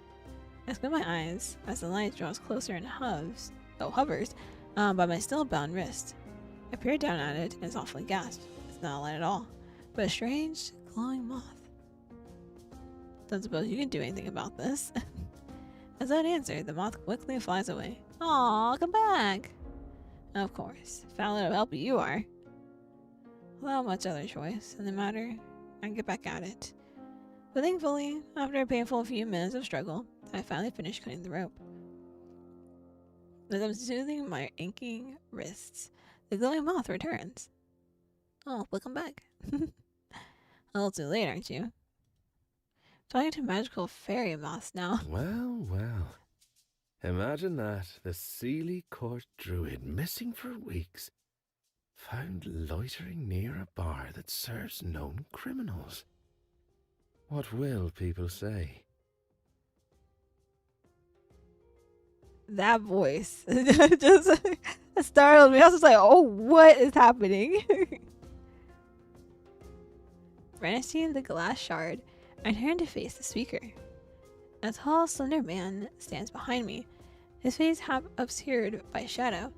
The moth flutters near him, even though he pays it no attention. Oh, it's his moth. What does that say about you then? I think you have the wrong idea. Yeah, what does it say about you, huh? I snap back at him, my voice stronger than I expected. Oh, oops. The man steps into the light. He leans toward me until we are face to face. Oh, he also has a little swan on his clothes. I wonder what the swans mean.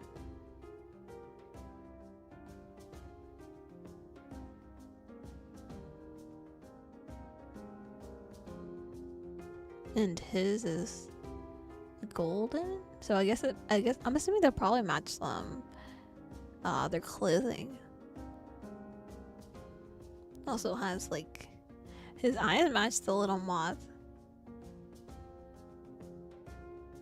Curly hair, pointy ears. Pointy ears have piercings on them. Oh, there's one over there too.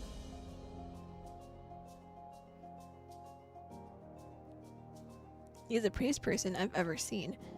His golden eyes hone in on me and gives me a flippant smile. Why, it says I'm doing my job, of course. And what job is that? My voice is beginning to waver under his cold gaze. Finding you. Now come, let your dear friend Keegan take you back where you belong. Is his name Keegan? The given name means ardent. The name means master of secrets. Oh, master! That's the name of the chapter, Master of Secrets. His smile is even more unsettling. Is everyone the Otherworld after Daoine escaping is getting more complicated by the second. Damn it! I really have no choice after all. I objectively walk alongside him as we venture through the alleys. It's very convenient that I ran into you here. I was just meeting with an associate regarding your whereabouts. It was quite useless, evidently. Oh. Your associate? One of them, yes. It would be a poor master of secrets without a variety of contacts. Master of secrets? Is that some kind of fancy word for a spy? Maybe. Guess that makes sense. It would explain why he was in a place like this. I should probably be extra careful around him. Yeah, if he's a master of secrets. Most definitely. We're not telling him anything. Just my luck. I ran into him while everyone thinks I'm some important druid person. Maybe I can play the part long enough to get out of here. Oh, where are we? It's little statues? Are these statues? Oh, there's another one over here. Rather than heading directly for the palace, Keegan instead leads me into a fancy-looking bouquet.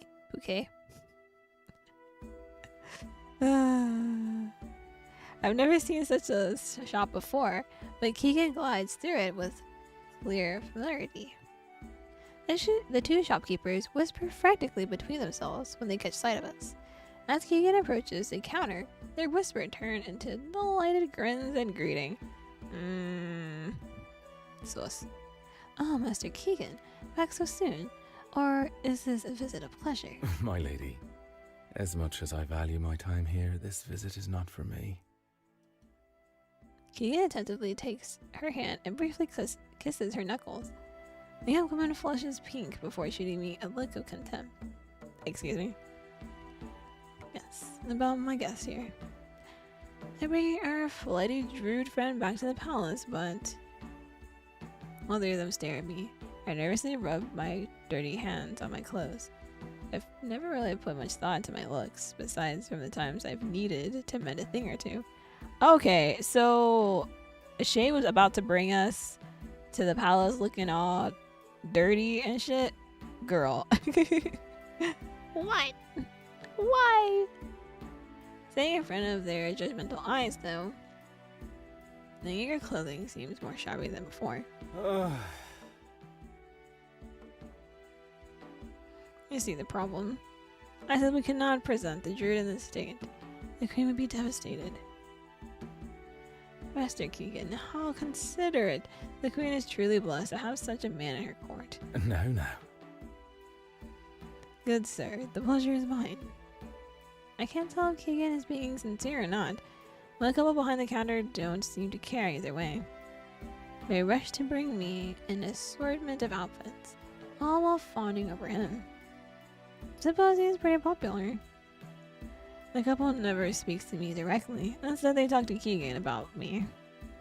I do notice that they seem to keep shooting nervous glances at the glowing moth that curiously bobs near him at all times. I wonder what that is, though. They're gonna tell me? They don't seem to like your moth very much. I'm not sure what possesses me to speak up, like the fact that shopkeepers keep ignoring me. The lady shopkeeper shoots me an ugly look before returning to her fabrics. If Keegan sees it, he says nothing. The what? People of the mountains? Oh. Did I tell something? Ace, she. Ace, she. Usually aren't allowed inside. This couple is kind enough to make an exception for my will-o-wisp. Oh, I see. I wonder why.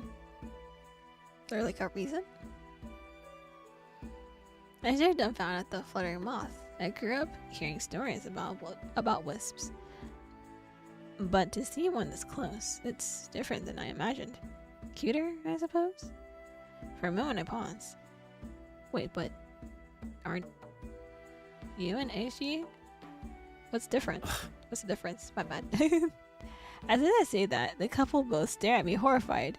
Keegan actually looks caught off guard. You've returned much more vulgar than before.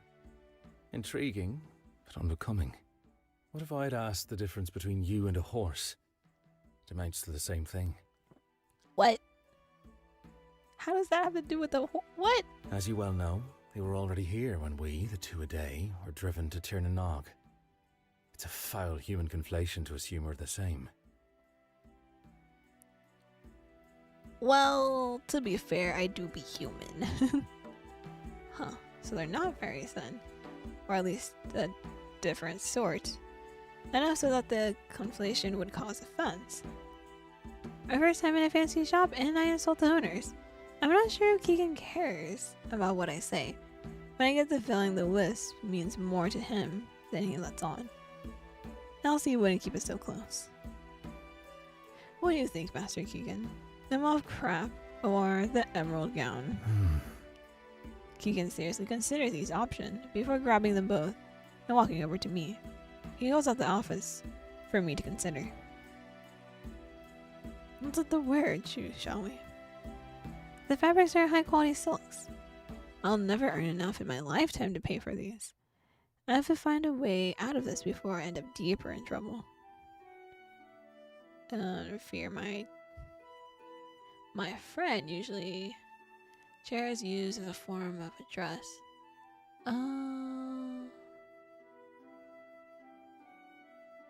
So I'm finding Keegan's predilection and towards a possessive phrase as an address odd, rude, or unsettling. Oh, I see. How do I say this word? Mahara. Mohara. This is simply a business expense. Of course I will foot the bill. That's exactly what I'm worried about, my dear sir. The words came out before I could stop myself. You do have also gained some sass on your unexpected vacation.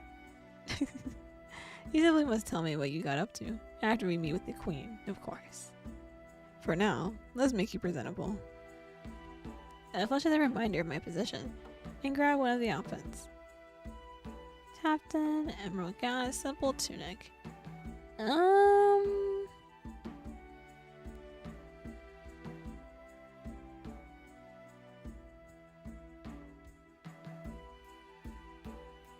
I wish I could see what each one looked like. But I'm gonna go with emerald gown. I choose the dress, finding myself drawn to the way the fabric seems to glimmer when it catches the light. The silhouette is foreign to me and exposes more of my skin than I'm used to, but that makes sense for the climate. For a moment, I marvel at the detailing. The neck and waistline are embroidered with floral embellishments and feel silken to the touch. I can't imagine how much time was spent on this gown alone. Once I'm finished changing, the shopkeepers gestured me over to a large silver mirror so I can finally see myself in full. How do you feel? They're masters of their craft, no? I feel a bit silly. No, they are. Their sleeve is really nice. I agree, they are. The clothes fit me as though they had been made for me and not hastily grabbed from a pile. I run my fingers along the fine stitching and feel how impossibly light the fabric is. I can see why Keegan frequents this shop so often. As we approach the counter, the tailors are both watching me in triumph. They may be snooty, but they obviously take a pride in their work, as they should. I must say, you did not disappoint me. Once again, I'm in your debt. Oh, you flatter us, Master Keegan. Your patronage is thanks enough. Of course, we also enjoy your more casual visits. As do I. For now, I fear I must return to the palace. I'll send payment along with what I owe from my personal order. Keegan continues to discuss the details in between their saccharine compliments. By the time we leave, they have invited him for tea, no less than 3 times. Meanwhile, I still can't stop thinking about what it means that I accepted these clothes. Keegan says I won't have to pay but the fairies, whatever kind of fancies, whatever he fancies himself to be.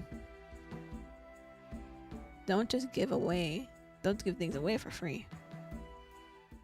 Ooh, what's this?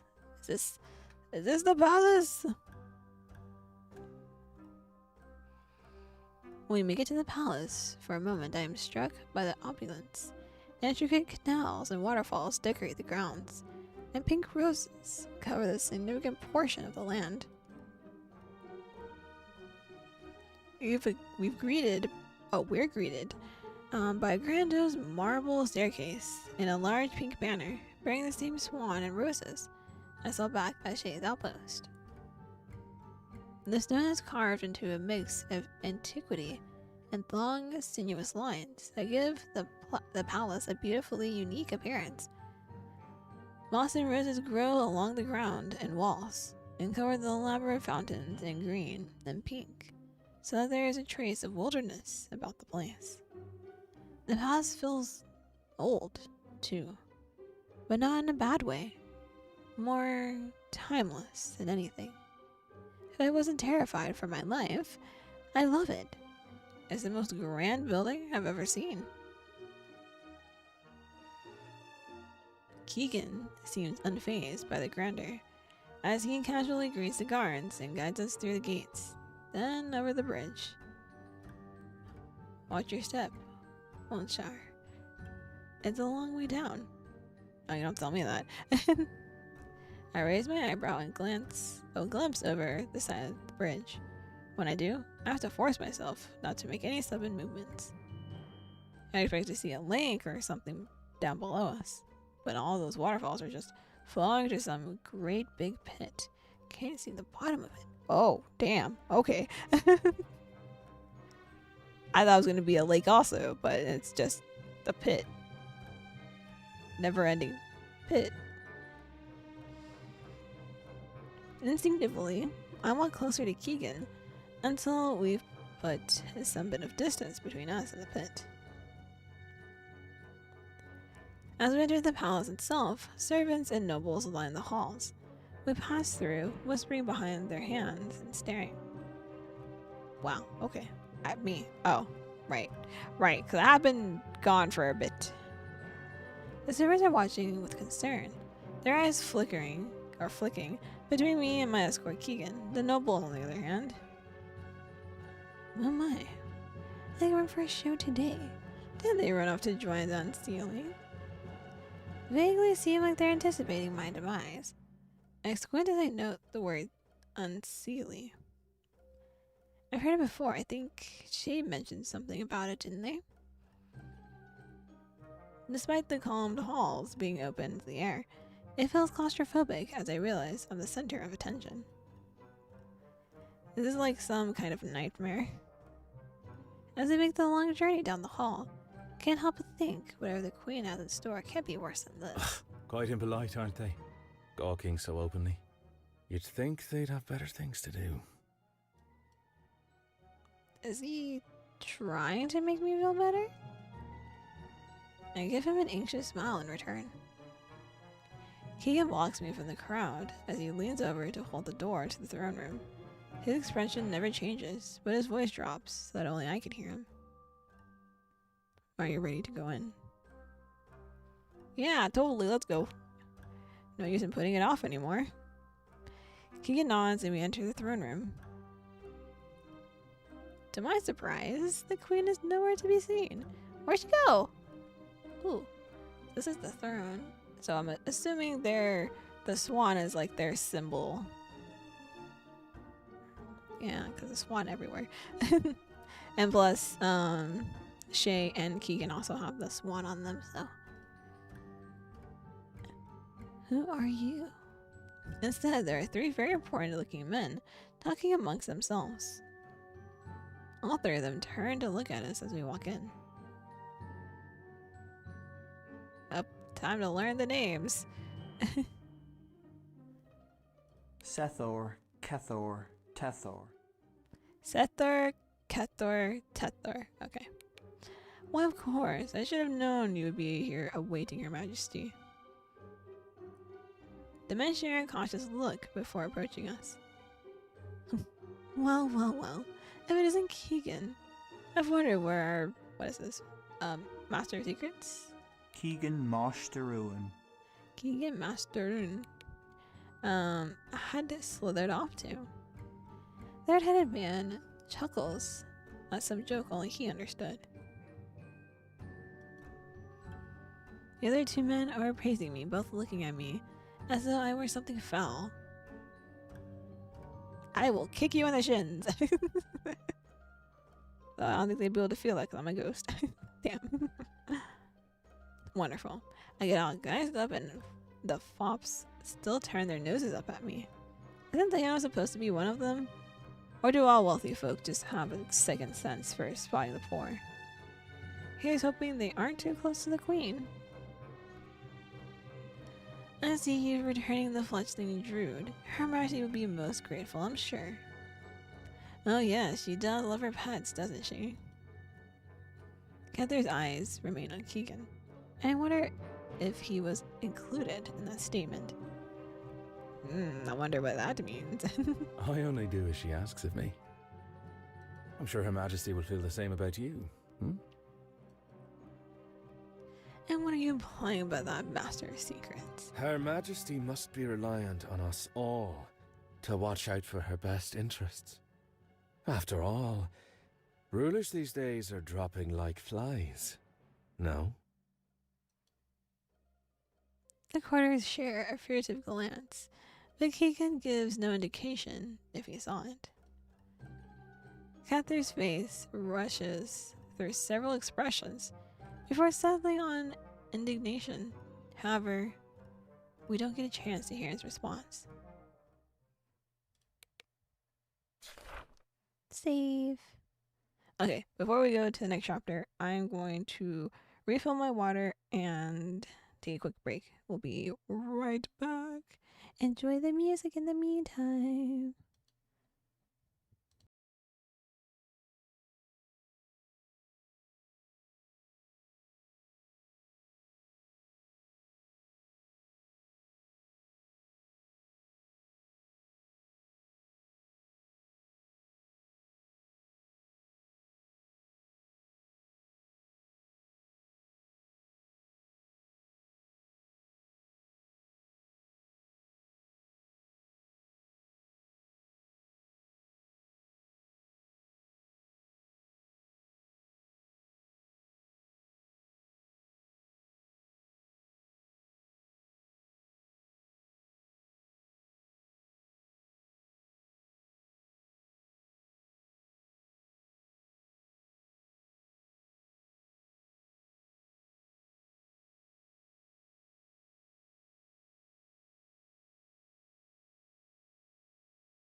Okay.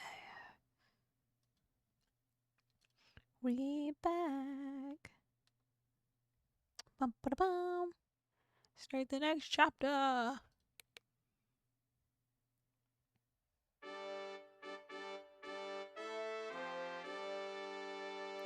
Before the sneering courier can fumble in a final retort, a chorus of trumpets erupts through the throne room, ceasing all the chatter around us entirely. I spin around, following the collective gaze of the court until it settles on the back door, where an ostentatiously clad footman stands at attention, presenting her illustrious royal majesty. That's it. Interesting. Okay. As regal as a swan, a flower among women, beautiful and benevolent, a paragon of grace and poise. Before that ever dawn dims, if you will. Words. Aoife Elavon. Aoife Elavon. Okay. Aoife Elavon, queen of this place. Tuatha Dé Danann. Tuatha Dé Danann. And sovereign of the Sealy court. And the door practically bursts open from behind the footman, who scurries off to the side before he can be trampled by the stirring possession. The scene is spectacle to behold. Hordes of finely dressed folk all flutter around the lace-shrouded litter, and everyone else is in its immediate path is either forced or dispersed, or join reverently. Oh, poor person.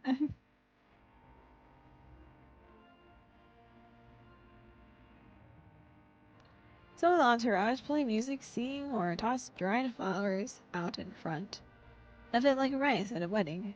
Most though, are crowding in and around the litter itself, all speaking up to the woman inside, their voices converging in an incomprehensible cacophony.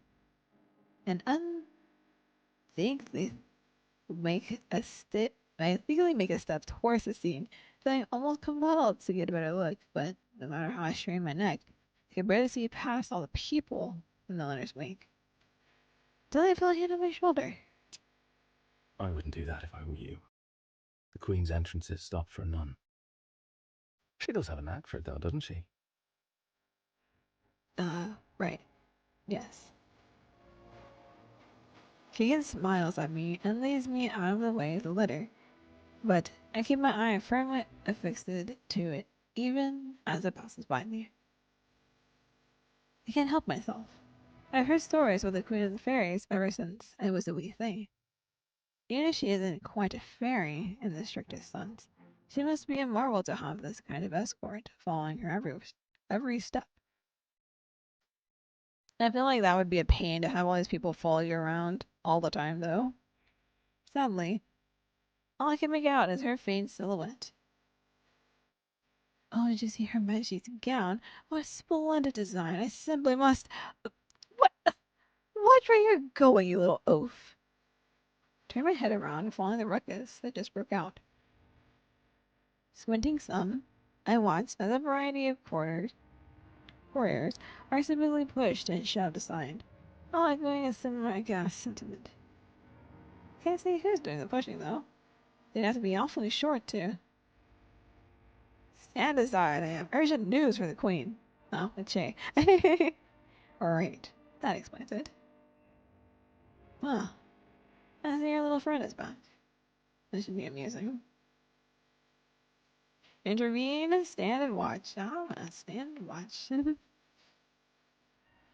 I chuckle a bit, weary at that, presenting myself to stand and watch the scene unfold. I feel a tad guilty for the trouble shame I get into, but I can't afford to stick my neck out in a place like this. I'm in enough trouble as it is. I'm not about to throw myself between some stranger and the Queen of the not quite fairies. She marches through the crowd, does it carving a direct path through the court of the Queen to the Queen.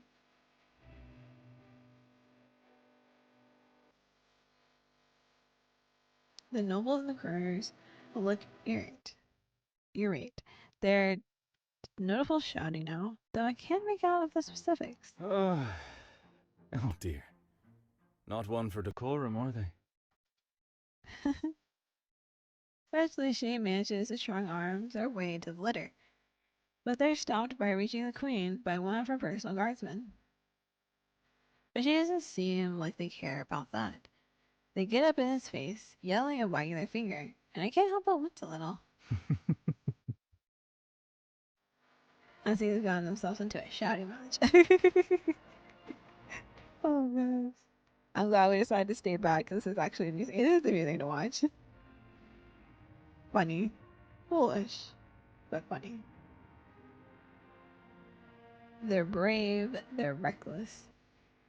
I would say they're reckless. It is a bit reckless. I'm setting all these important types and all. I turn and look up at Keegan, a bit worried. Will we get in trouble for all this? Depends. On what? And the queen is pleased to see you. With that, Keegan takes a sidelong glance back towards the litter. Apprehensively, I follow his lead and see that Shay is staring right at us. Feeling a slight chill down my spine, I wave. Shay, seemingly confused for a short moment, waves back. And as we both wave for our own embarrassing reasons, I suddenly feel that I have a courtship from Shay onto me. Before I know it, the procession and all of its pageantry has come to an abrupt halt in the middle of the room. Ah, oof. We shouldn't have waved. We should have waved. I fold my arms and frantically look between Keegan and Shay, unsure of what to say or do with all this newfound attention on me. But neither of them seem like they're going to be doing much of anything, given Shay is understandably a bit mad at me and Keegan, well, he just seems like he'd rather watch me squirm. Christ, why did my devil have to be the most conspicuous bleeding person in the whole of the other world? Hi, hello there, Oh my gods. I startle as an unseen voice cuts through the whispers of the court. And like clockwork, all attention is pried off of me and onto... Dana! There you are, you little rascal. Where in Danu's name have you been, darling? Oh my gosh, he's so beautiful. Gosh. The little curls. This crown, oh my gosh. And the earrings that match. Her dress though, so pretty.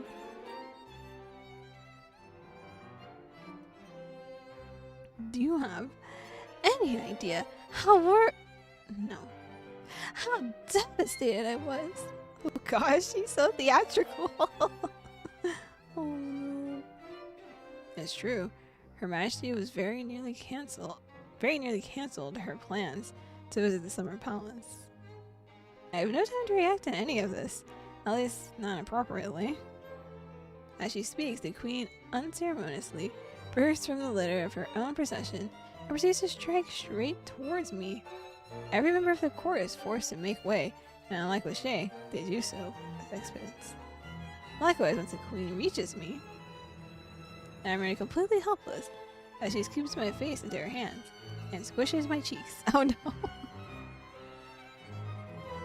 Oh, just look at you. So pale, so thin. Really, darling, what were you eating this whole time? Nuts? Berries off the forest floor? Maybe? Say no more. The thought of it is simply too much to bear. The Queen suddenly wrenches me free, and I find myself stumbling backwards. And this part due to the surprising amount of force behind the act, but also mostly out of the flustered embarrassment. My whole face must be as rosy as her hair. Maybe Keegan wasn't lying before about the queen being distressed. Keegan, I have to kiss you, or at the very least reward you for what you've done here today. Though, I suppose I should hardly be surprised that our master of secrets would be the one to bring our dear, sweet, darling Daoine home. Part and parcel to the territory, no? As the queen says this, I notice Shay running up behind her, their mouth agape. Though strangely, despite how urgently they try to alert the queen of my presence, they do not interject against the queen's assertion. Correct her or say nothing. Correct her!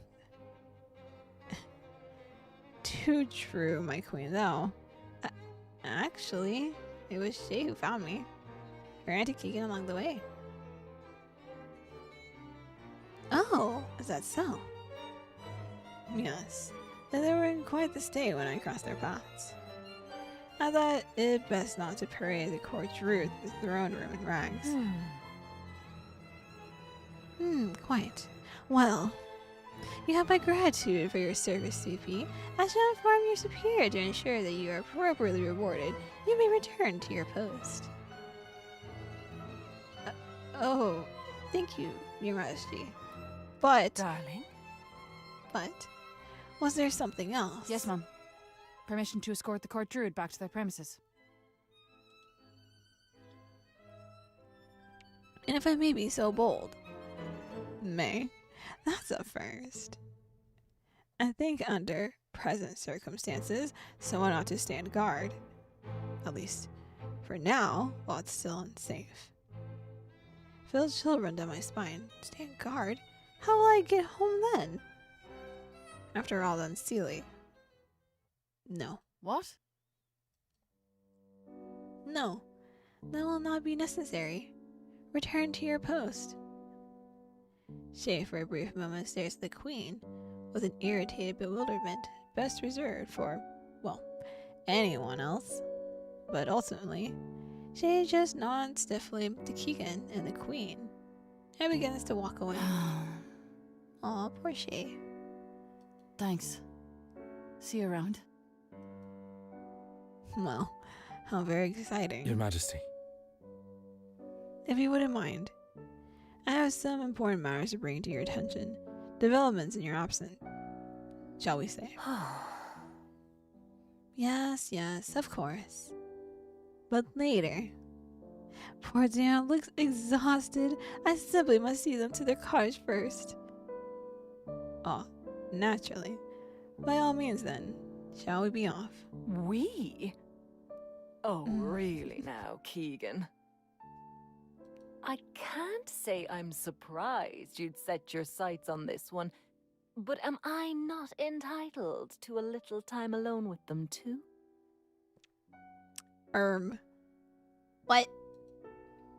For a brief moment, Keegan appears visibly surprised, but the expression is gone as quickly as it came. I can't say I quite catch your meaning. Oh, you know what she meant. I am but your humble servant. If perhaps I merely wish to bask in your presence, engage in an intelligent conversation. No doubt. Well, there is no need to flatter me, Keeks.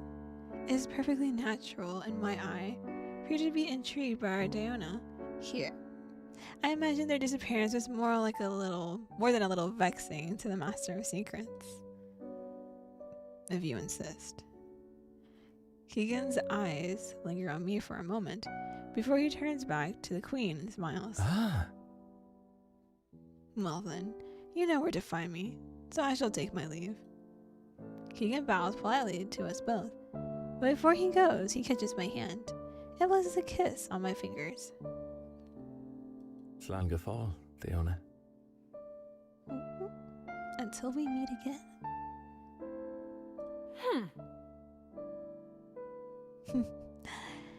Incurable, that one. With that, the Queen spins around and claps her hands together. The court will adjourn for today in light of newfound developments, As you were, gentrymen. There are a few grumblings from within the court, from in the crowd, but when the queen's dismissal, most began to filter out of the throne room, leaving me alone with her. I swallow. Now, shall we be off? The queen looks at me expectantly. Yeah. That was so quick. Holy shit. I bow my head in quiet acknowledgement, allowing the queen to take the lead, though, if I'm frank, it's just about all I can manage, what with all these butterflies whirling around my stomach. I mean, she do be beautiful. Like, I mean, look at this beautiful lady. Besides, I have the faintest idea where she wants to go. Did Diana often take private walks with the queen? No, that can't be right. They weren't that important to the court, were they?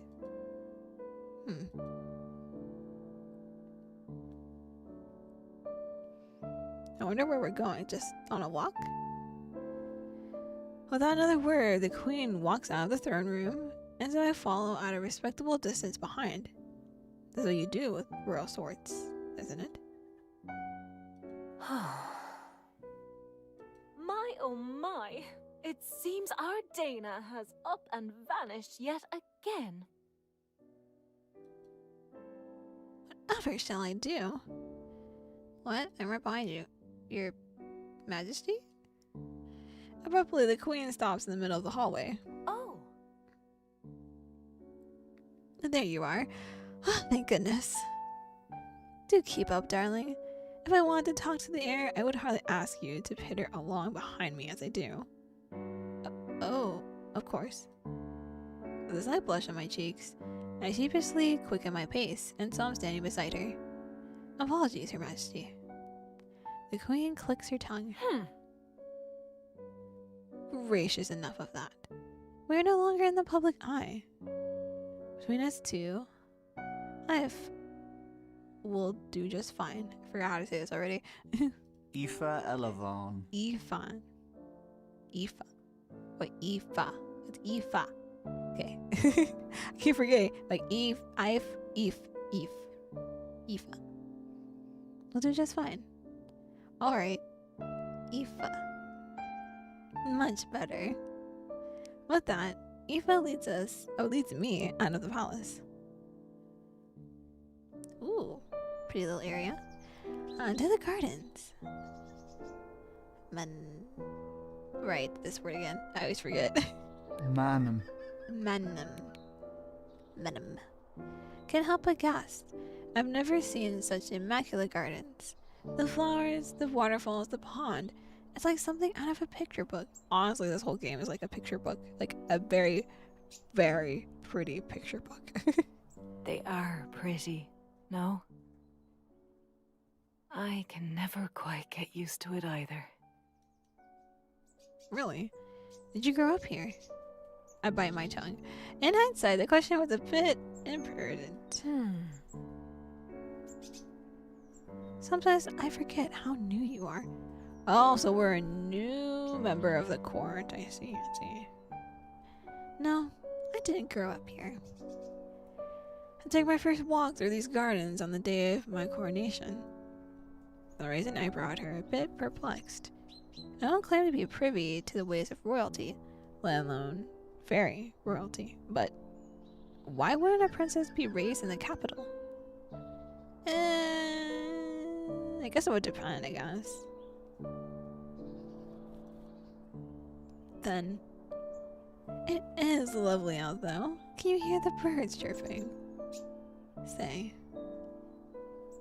I understand if you're too tired, but would you care to walk with me a little while longer? There's no need to rush you to your abode. I pause for a moment, thinking it over. On one hand, the queen may very well just want to take a stroll with me, but on the other hand, I can't quite get a proper read on her.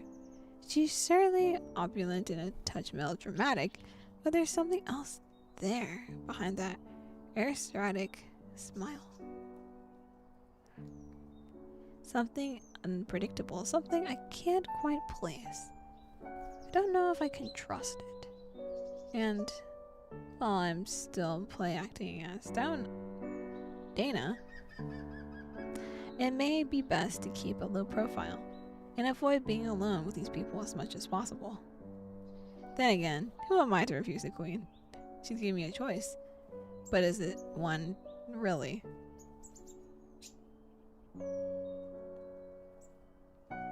Sure, let's take a walk. I rubbed my chin for a moment and sigh. Well, I suppose I wouldn't mind taking the long way around. Darling! Wonderful. With a smile, Eva proceeds to pull me down a winding garden path lined by great big bushes of flowers and wispy willows. A gentle wind stirs up all the smells into the air, and as we pass the pond, I feel a cool mist against my skin. I feel remiss only calling it beautiful, but I am no poet. Beautiful will have to suffice. Though if I'm honest, I can't help but feel like there's something unnatural about it too. All the flowers seem so fresh, as though they all just bloomed today and would stay that way forever. It's nothing like the flowers in Ireland, such fragile, imperfect things. It's so quickly gone. Yeah, I like flowers, but they die way too quickly. So, I am always sad when when someone gives me flowers. They're like, what, you don't like flowers? I'm like, it's not that I don't like them. I'm just gonna be sad in like a few days when they die. They don't last forever. I like the fake flowers. Those are nice. They last forever. As long as they don't break. What are you thinking? I jump a little, jolted out of my thoughts. As Aoife questioned, by Aoife's question, as I go to meet her eye, I'm surprised with the way she's looking at me.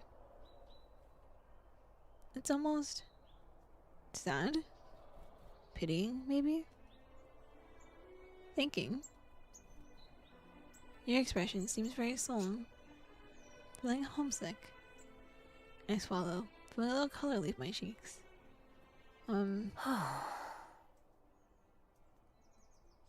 Dana. The Jews are not the only ones familiar with what? Oh, Druidism. Oh, magic. Driocht. I'm not even gonna bother. Driocht, you know. I squint, a little confused. I'm not sure I understand.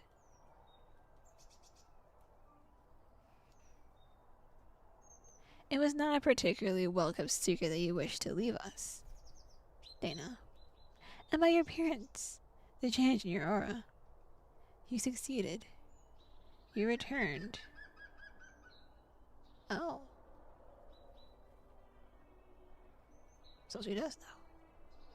Sin fail. I take it as not quite what you were expecting, was it? Truthfully, I sympathize. You were not Tuatha Danann. This was not supposed to be your home. And sometimes, longing for that which never was can be just as painful as longing for something lost. But I digress. Darling? I just know that you've undergone this pilgrimage. You're here to stay, yes? Lie? Stay silent. Oof.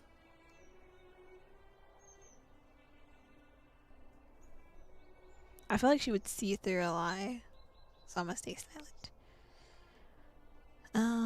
I know I can't tell her the truth, not now. Not this deep into my accidental deception. It would be too dangerous. The fair folk are an unpredictable sort, after all. But I can't bring myself to lie, either. I find myself avoiding her eye. Well, even so, I must admit there is something on my mind. Something that I want to talk to you about specifically. There is trouble in the air, Dana. More trouble than I'd care to entertain. I raised an eyebrow. How do you mean?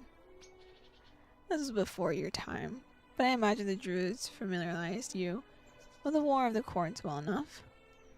It ended over 50 years ago. Half a lifetime to a human, I suppose, but not to us. Frankly, by the way some talk of it, the war never really ended, it only paused. In any case, I don't expect you've heard the news, have you? I find myself fidgeting anxiously, even though I have no possible idea what she's on about. Guess not. Just as well.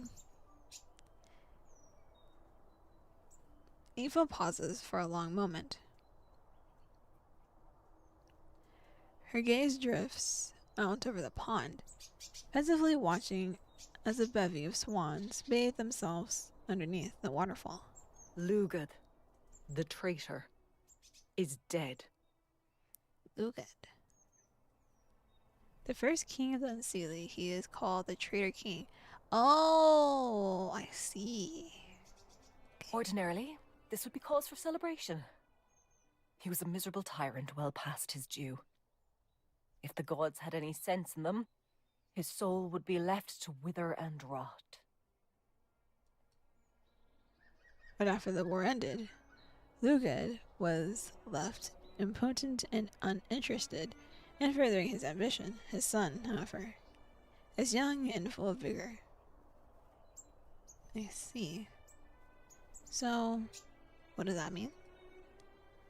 It is too soon to be certain, but it is widely believed that the man is as much of a hot-headed fanatic as his father was. My court already whispers of war. This land has already seen far too much violence. Aoife grows quiet again, then looks at me expectantly. My throat dries as I rack my brain for anything useful or even comforting to say to her.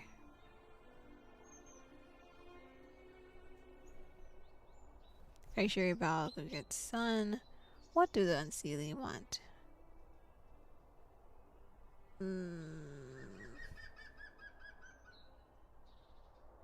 Maybe. Well, what do they want? Maybe there could be a peaceful solution? Oh, saying that out loud. I'm never getting into politics. What do the Unseelie want? Darling, they want what everyone else in this wretched world wants. Power. Power! And power is not often peacefully begun. Including yours. I bite my tongue as soon as every retort slips out. But Aoife only stares at me. A shiver rolls down my spine as her eyes seem to watch my face closely. Try not to sweat too hard. Well, I suppose it's all a matter of perspective, isn't it? But if you're asking, impertinently so, about the relative state of my hands, you'll find them far cleaner than most. So she's not getting her hands dirty, I see. Never forget that the Unseelie throne, such as it is, was won at the cost of blood-laden streets in every city, town, and village across Murias and Gorias. Any who dared to defy Lugad's brutish warlording was put to the sword. I'm sorry, Your Majesty. I didn't mean... Aoife holds up her hand, silencing me. No. No, you're fine. Oh, cute little heart emojis. The emoji is so cute. I'm gonna love it. I was seeing some fancy? Yeah, single fancy. I do not wish to curtail your tongue, in fact. In the coming days, I may need your assistance. For the sake of the realm. Oh, I'm not any help whatsoever. What? You sound so surprised. The Jews have always been invaluable consultants to the kings and queens of this, you know, even in matters of war. But I'm just a human. Yes, well, I believe that's a good thing in this case. You have no stake in this fight. Your eyes are new, your perspective clear. I need someone around me who isn't impeded by ulterior motives. I feel my heart thudding in my ears. I'm not sure what to say. Well, honesty is becoming trait, and not one often shared among my court. Wait, what? Oh, I mean, I guess that's true because they don't want to upset the queen. If you can promise me your honest thoughts, I'll expect no more of you. A twinge of guilt turns the insides of my stomach. I look over at the queen, who seems a good deal more honest. Oops, my bad. Honest herself than she had been before in the palace. It almost makes me wish I could stay and help, but I'm not Dana. I have no business here. And my own duty to take care of. Still, I can't quite bring myself to disappoint her. I'll do my best, Miss Aoife. Really, you are too cute.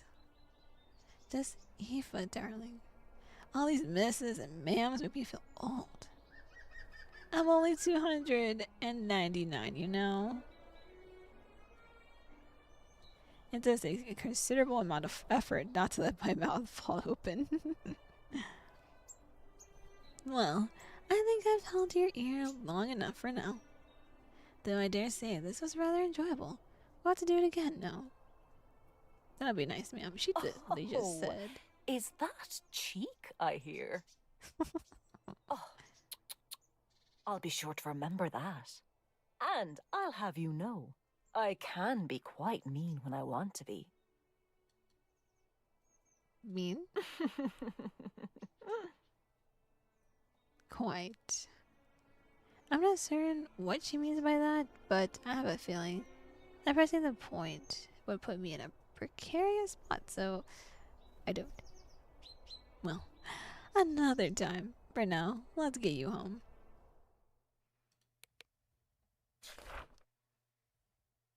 The human. Next chapter, baby. With attentive silence now between us, Queen Aoife guides me through the gardens to a gate in the palace walls. At a glance, it seems to lead back into the forest. Strange. Wonder why Dana residents would be outside the palace grounds if they're in the employ of the queen. Do you have your key with you, darling? Oh, never sure time to save face. I've had myself down as though I were searching for something I would usually have on me. Nope, sorry, I must have misplaced it.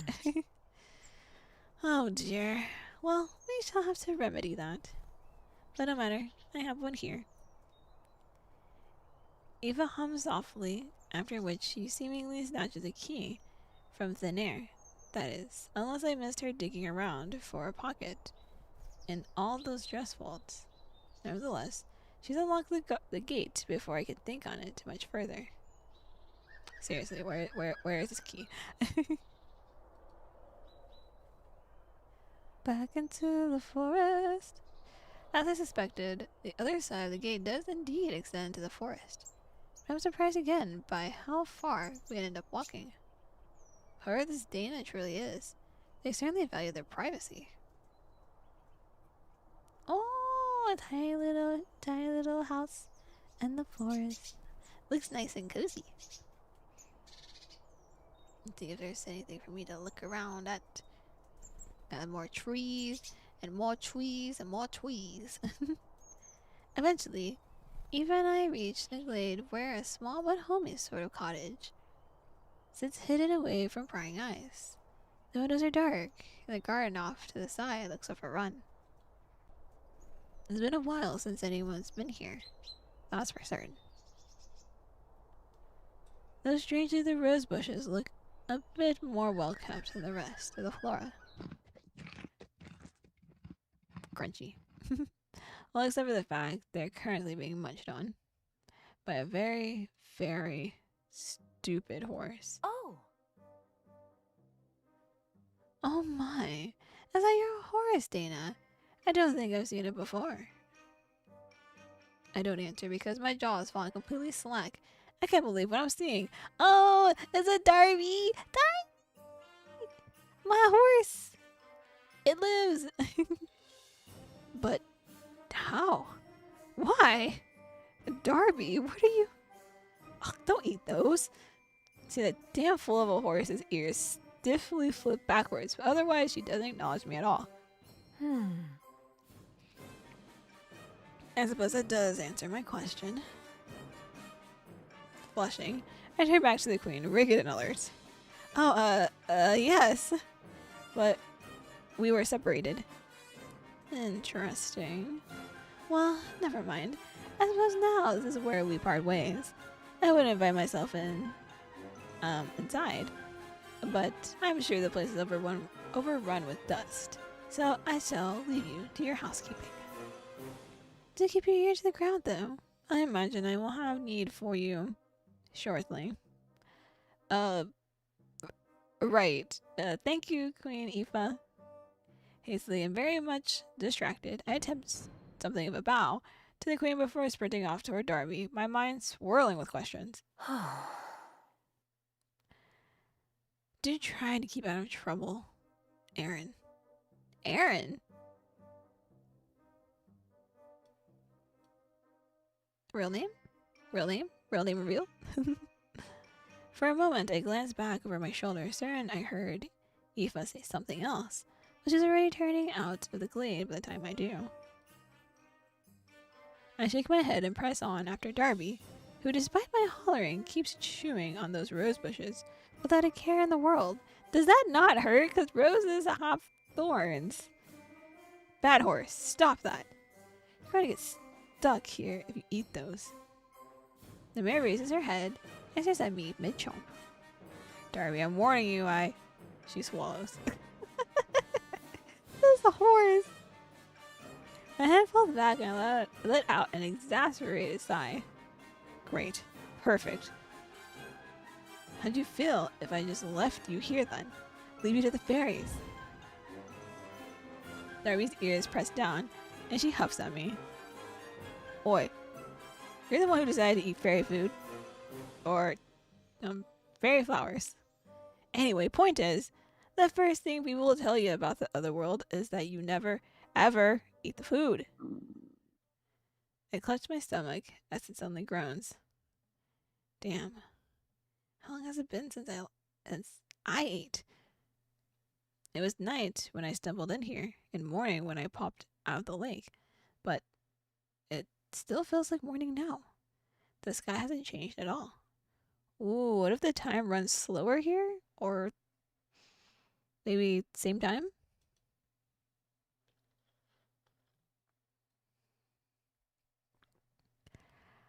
I sigh, shaking my head again. It doesn't matter how long it's been. I'm now, well, and truly hungry.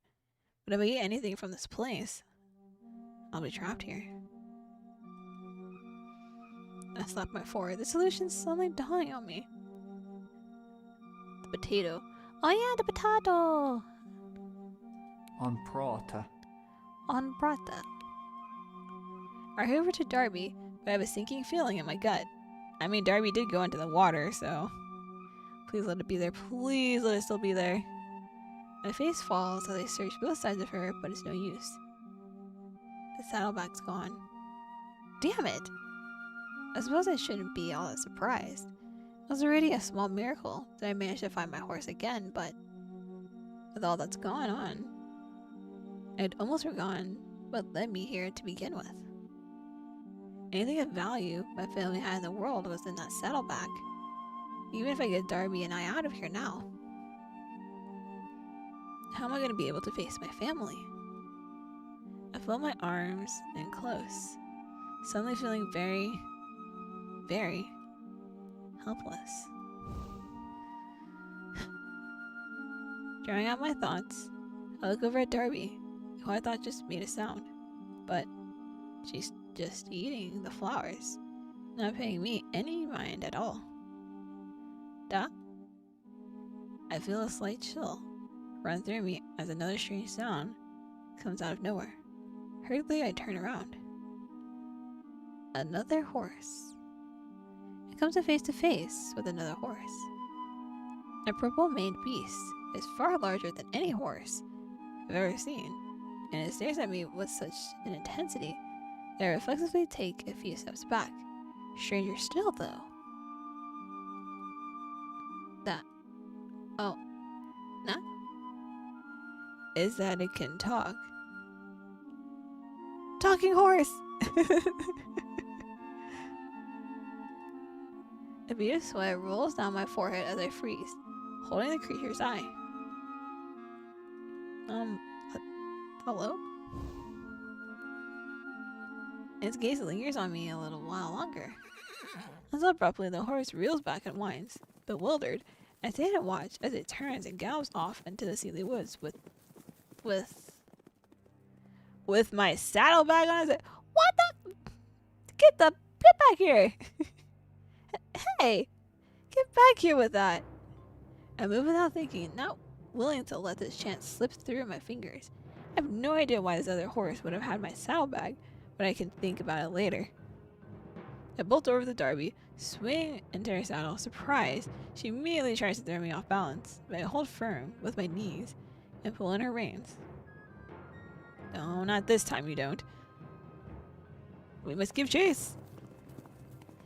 She acquaints to my control and kicks off into a gallop at my command, tearing off into the woods behind the horse thief. Of course, the other horse is a good deal faster than Darby and I, so I can only just see the trail end of it through all the woods. Still, I figure the damn thing has to come to a stop eventually, and when it does, wait, where'd it go?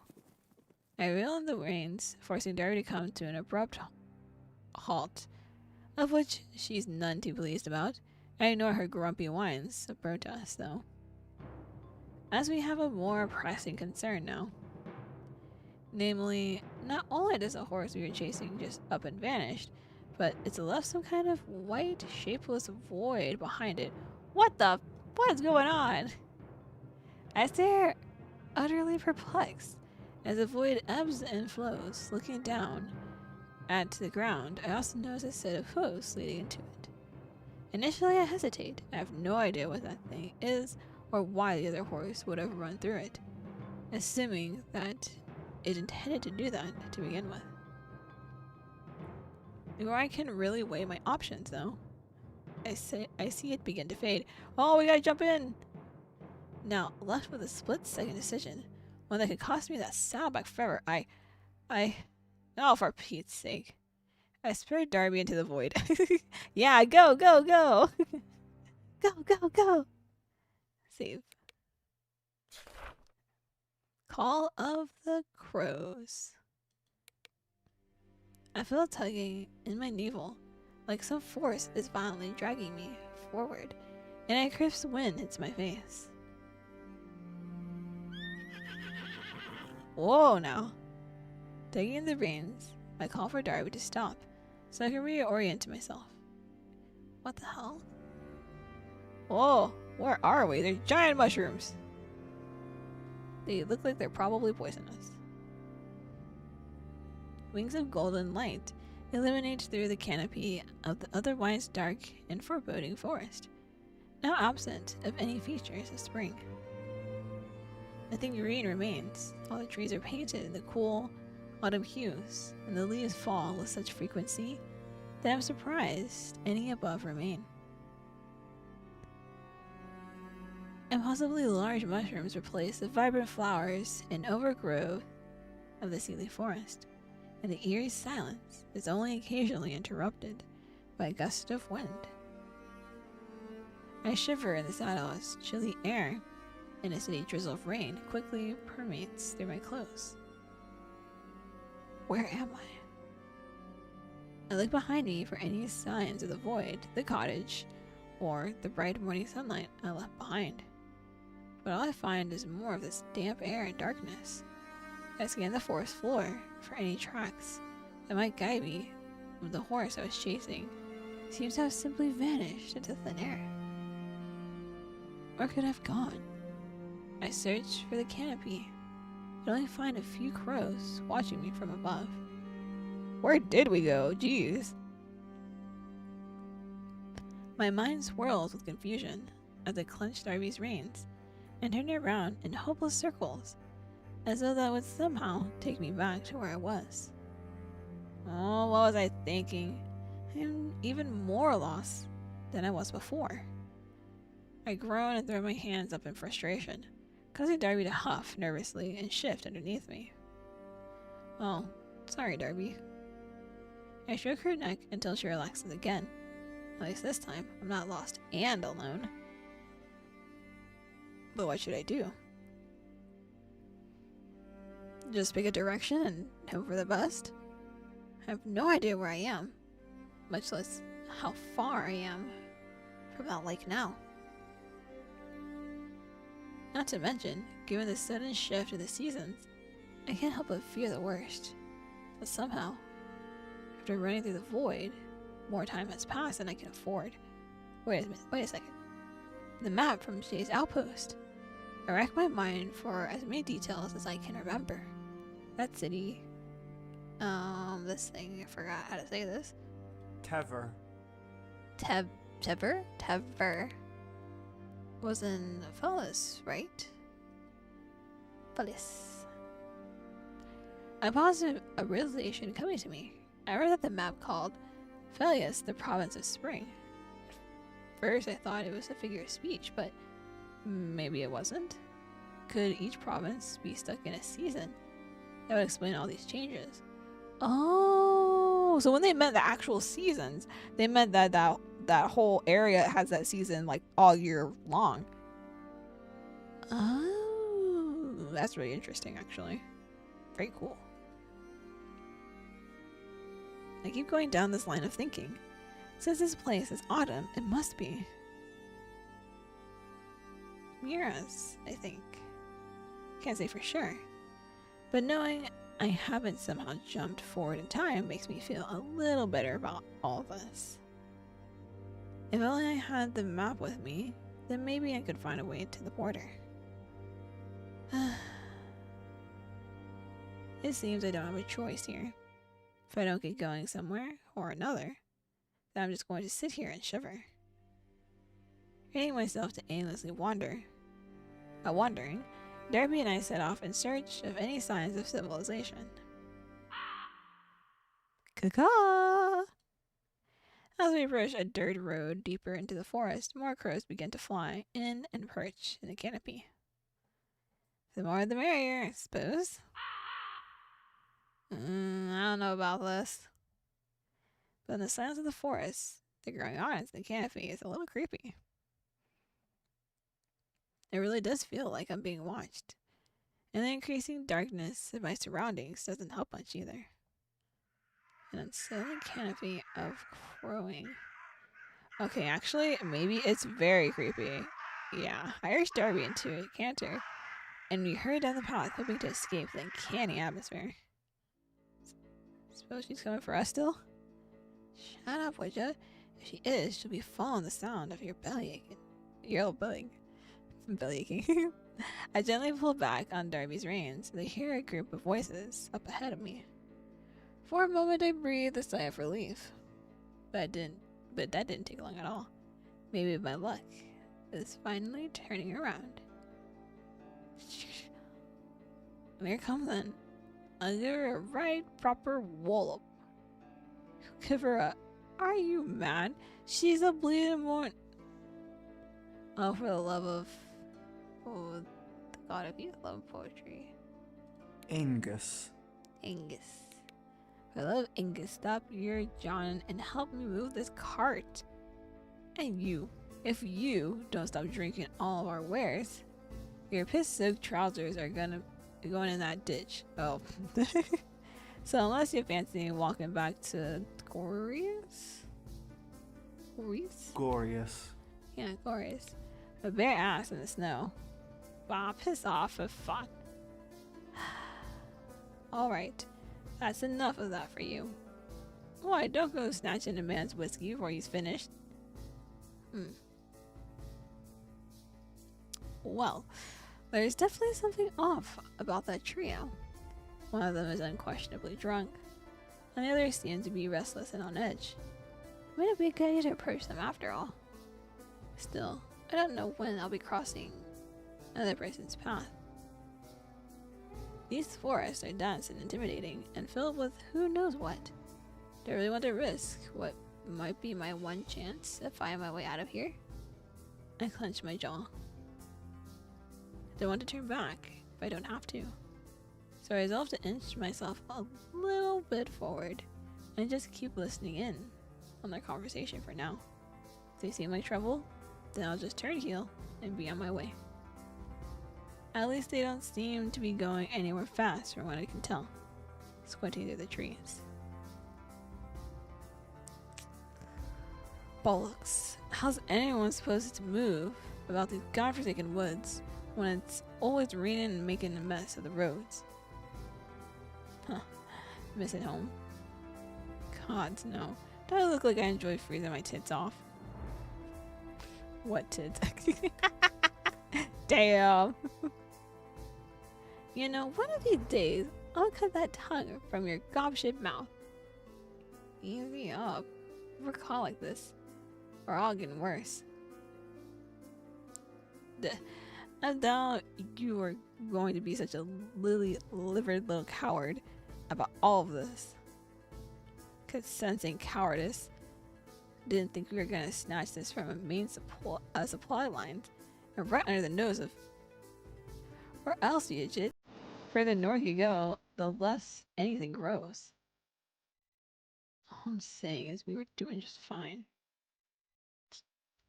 You got holding up poor bastard on the roadside fine? There wasn't much, but we made do. We should just grab what we can and get a move on. That's right, Wash. You know it. Don't be stupid. You know how much grain's in there? We'd be living fat and happy like, old King. The last king. What? King Henri. That was his name? For a year, easy. Not if we don't make it back. Then move your heart and push. Supply cart ain't going nowhere without more hands. Yeah, you're right. Oi, where'd that drunk laggard totter off to? Ah! Bird! The son of yet another crow up above nearly stars me out of my skin. I huff, glaring at the little menace as it swoops in. And it forces me to lock eyes with the drunkard, peering at me through the foliage. Damn it. Caught off guard, I momentarily hesitate, and that unfortunately gives the drunkard enough time to lunge at me, even as I kick Darby into motion. With one swift motion, the hefty brute grabs a fistful of my clothes and yanks me off Darby's saddle. Ah, not this again! And lands with a thud to the muddy forest floor, watching helplessly as Darby spurs on down the path. Damn it! We just had a horseback. Not so fast, but spire formant. How do we say this word? Spira. Spira. The drunkard whistles to the other bandits before dragging me to my feet and shoving me forward. I struggle against his grip, hoping to at least throw him off balance, but it's useless. He's short and stout, but as sturdy as a brick house. The brick house. Even sloshed. Up ahead, I finally see the scene that had been mostly hidden from me up until now. The bandits have been struggling to dislodge a horse-drawn cart, I said carriage, from a muddy rut. It's so well unstuck that the cart was close to tipping over. I can see past the sheet covering the cart's contents, but it is all grain. then there's no way this poor horse will be able to pull all that for long. At least, not by itself. As a drunkard and I meet into view, the two other bandits block Darby's path and calm her down enough to grab hold of her reins. Oh, okay, good. We didn't lose our horse again. Oh, Sam, like, we just got our horse back. Damn. My stomach sinks. This is not good. Not good at all. How about that, the old bag Danu says smiling at us after all. Face brought us a horse and a fancy bastard to boot. Very fancy. Where are they supposed to be anyhow? And most of the years. I failed to find a proper answer to any of these questions, as I feel my mouth is dry. My eyes dart between the bands and more permanently the weapons on their sides. Eventually I managed to sputter out a pitiful little plea. Please, I don't have anything of value. No, don't look at me. Jared claps me on the back and sending me stumbling right into the middle of all three bandits. I'm surrounded.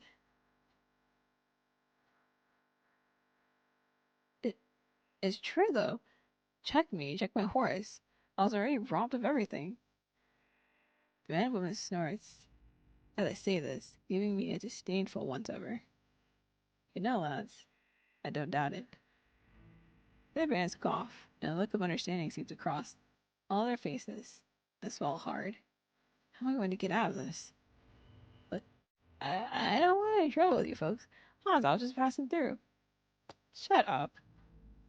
The man woman stalks towards me, her hand reaching towards her waist. I'll be square with you.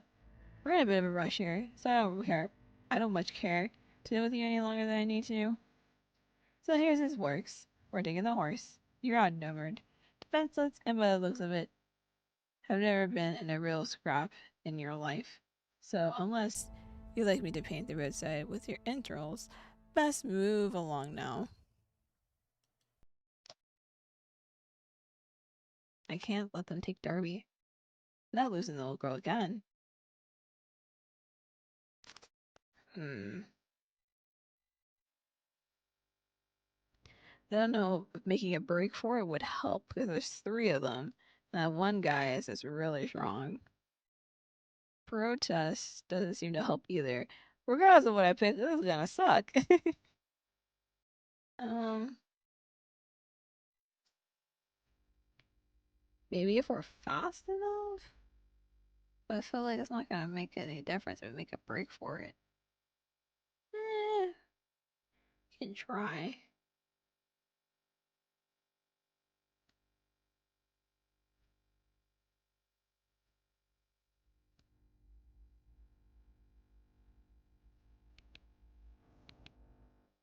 I sit back with my hands raised, giving the bandit woman a brief nod before casting my gaze downward.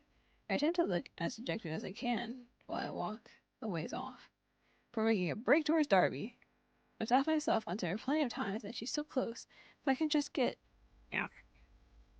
tumbled to my knees after having my legs kicked out from underneath me. Oh, well. It takes me a moment before I realize that the bandit woman just up and tackled me. An even longer moment passes before I notice a sharp object digging in between my shoulder blades. Ah, well, shit. I'm dead. Good night. Wrong way. Shit. I found myself completely frozen. That's it. That's how I made my end. I took in a breath through my teeth, weighing the inevitable end, and with my eyes squinted shut. Inevitable end. Wait. First end. My eyes flash open again. I flip over and scramble back onto my feet, but then the bandage had been wrenched off of me. Out of nowhere, a mysterious woman stands between me and my sailor. Her bronze sword glints in the evening light as she raises it to parry the bandit woman's dagger before kicking her square in the chest, knocking her to the ground breathless.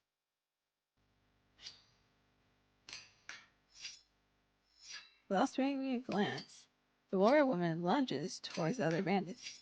The nervous man fumbles as he retrieves his sword, and the drunkard is unable to keep up with the warrior's unending onslaught. All I do is watch my savior with awe as she dodges one man's sloppy swing before swinging, taking him down, and then blocking the other sword just as it comes at her. She effortlessly defends against both men, though I suppose one being drunk doesn't hurt. Go, girl, go! A movement in my peripheral catches my attention in time to see the banded woman has crawled back to her feet. There once again, in hand. Whoever is engaged with a second man still. I will never see her in time. So, find you.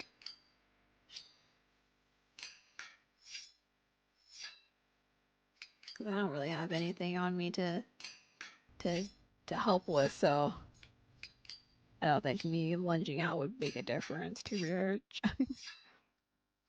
I called to the woman fighting the bandits, but I'm not sure if she can hear me over the fight.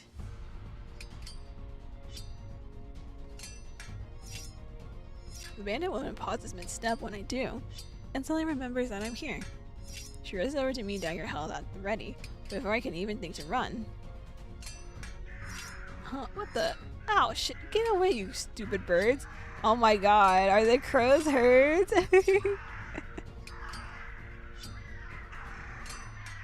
Crows, attack! Attack!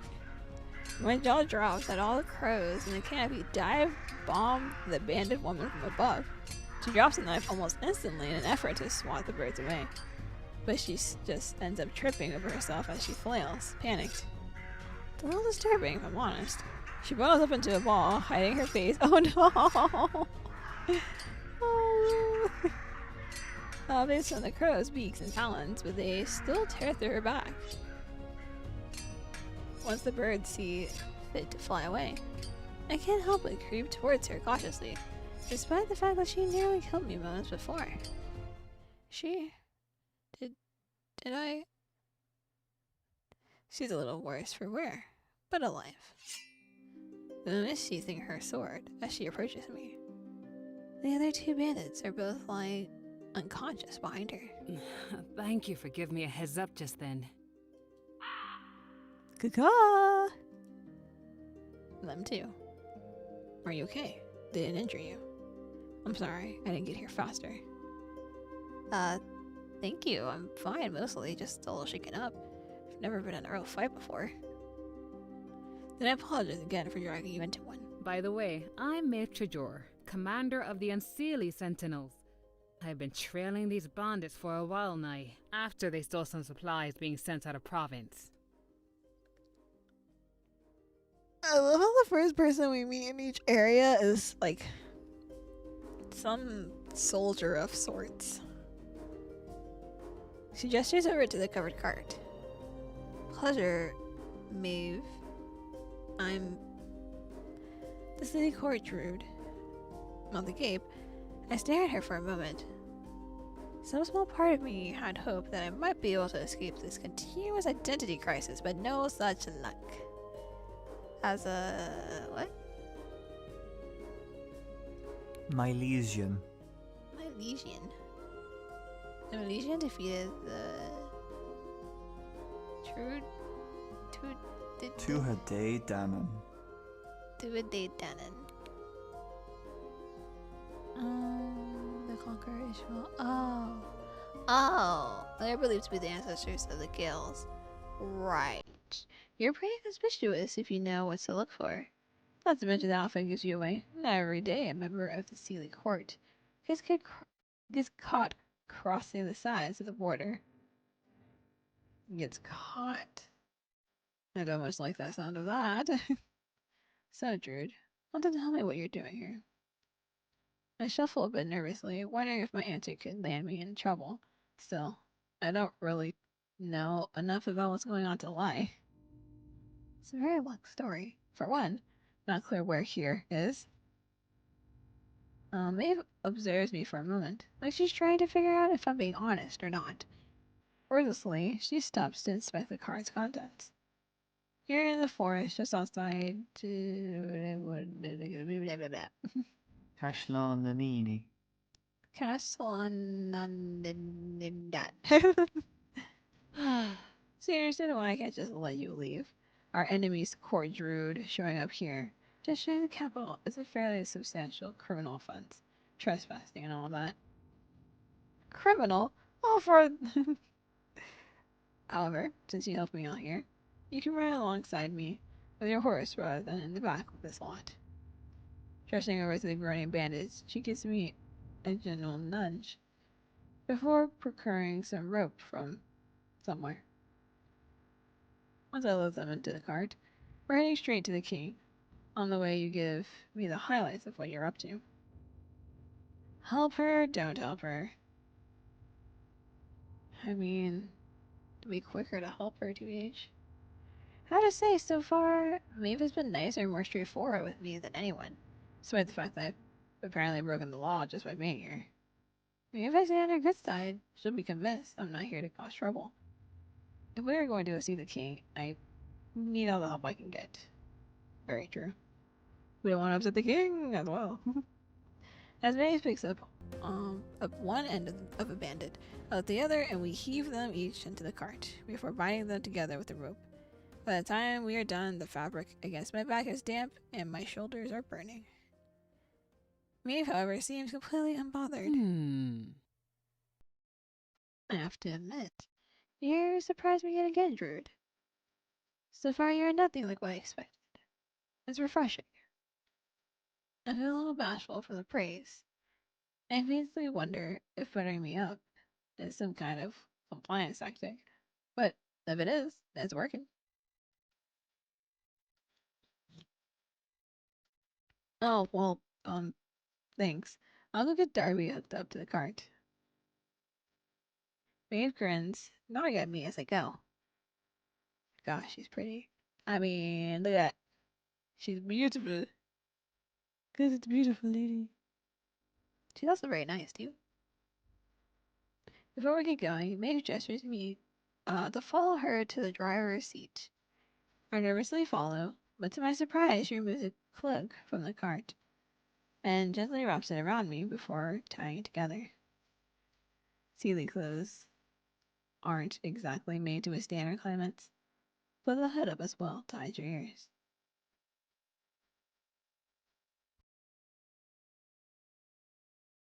Hi, Arian. Hi. Welcome to stream. Hopefully you're having a good day today.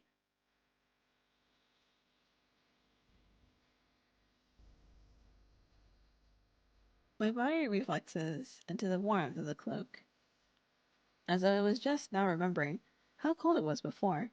I guess my adrenaline rush back there helped too. Right, it's supposed to be like autumn, fall question mark here. I don't remember. It takes a few minutes for Maeve and I to unwedge the cart from the rut, but with two horses at the front of us pushing at the rear, we get it done. Though if I'm being honest, Maeve did most of the heavy lifting. Finally, we set out on the road, side by side, in the front of the cart. Well, all we have now is time. Let's hear it. Right. Well, very cautiously explain and try to keep the details as sparse as possible. Just in case. I was just at my cottage when I saw something take off into the woods with my saddlebag. I had some important things in there, so I gave chase on Darby here, but then I fell into this, I don't know what to call it, void, I guess? Great big white light. Anyway, I fumbled in and it spat me out here. Don't know how. I've never seen anything like it. I was looking for directions when I ran into the bandits, and then you. Okay, enjoy your sleepies. And thank you.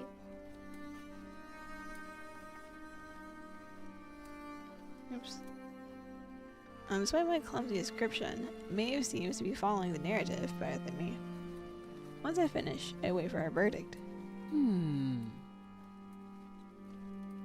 Did you see what the thief looked like? How do I explain that it was a talking horse without saying it that it was a talking horse? I hesitate. This may be trying to know, but I don't exactly know how common literal horse thieves are, or whatever that thing was. Had purplish hair? Well, that was better than nothing. Unbelievable. Damn it. Of all times, I'm going to make sure this time he doesn't get away with it. Pardon? Sorry, I just have a recurring pain in the arse to address. The good news for you is I know who has your stuff. In fact, I think you do too. Sit up a little straighter. I do? I just think it was a talking horse. Maybe he's a long sigh. Then looks at me weirdly. Well, we'll soon find out. It's only a suspicion for now. My stomach turns as I think about the possibility of interacting with yet another acquaintance of Dana's, but I feel a minor sense of relief as well. It's not much, but I think it's a lead. I don't have to fight a dragon for it or anything, do I? Why would you have to do something like that? Sorry, it's just been a weird day. Seriously, imagine all the things happening. You're like, it's just been a long day. Man. Or possibly longer, I can't really tell. So who is it? And where can I find them? We're already heading there. Don't worry. We still have a little ways to go though, so make yourself comfortable. I nod, settling back into my seat. Alright. Quietly riding towards yet another menacing capital city is going to kill me. May's been friendly enough with me so far, so I might as well make conversation. Once I can think of a topic, anyway. What's with the birds? Is this a normal day for you? Yeah, what's with the birds? My eyes drift to the air as the forest begins thinning out a little, and patches of sky become clear, squinting, and as a few crows flying overhead. Seriously, still. I look back at Maeve, the only commonality for this occurrence. So, what's with the birds? Aw, that was a cute laugh. Maeve responds with a short laugh. Not a fan of my entourage, silly. What? No, I love being stalked by a murderer of crows. It's not unsettling in the slightest. Oh good, I was worried there for a moment. They followed me around since I was a child. Oh, really? Why? You're not having me on, are you? You really don't know? No ma'am, I can assure you that I'm clueless in all things. Well, never you mind then. They're just my little helpers is all. I raise an eyebrow, not quite believing that that's the end of it, but I don't press her. It's none of my business after all. As Maeve and I approach the end of the autumn forest, we come to a cliffside with an imposing castle on its precipice of a stormy lake to its back. This is an interesting look.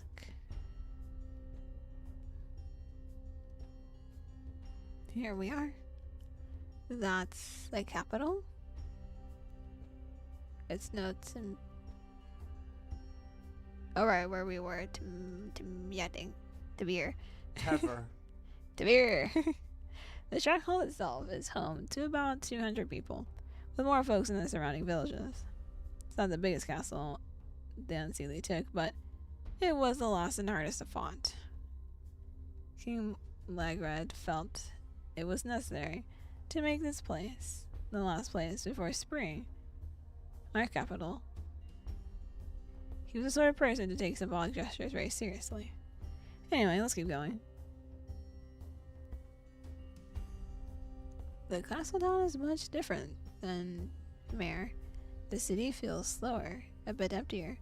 I don't know what I expected, but it wasn't this. I guess I figured the king would be as ostentatious as Aoife. The buildings haven't been maintained very well either. Some of the shopkeepers are patching up walls rather than attending to their empty counters. In some sense, it reminds me more of home, but not surprising in its own way. I must be wearing quite the expression because Maeve starts explaining. It doesn't look like much now, but it's a sight better than it was when we first started rebuilding. The war took a great toll on Moirai. Glorious too, of course, but the fighting and the destruction was always more intense in these parts.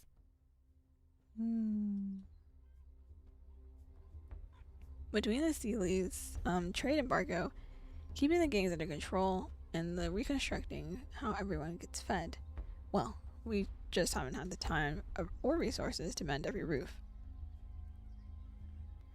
The king hasn't been on the throne long either, but he has good plans in mind. We don't have much, but we're doing what we can, and it helps to know we're in this together. With time and cooperation, we might even be able to make this place better than before. There's a twinkle in her eye, and she casually looks over at me as she suggests it. Does she mean me or Daoine?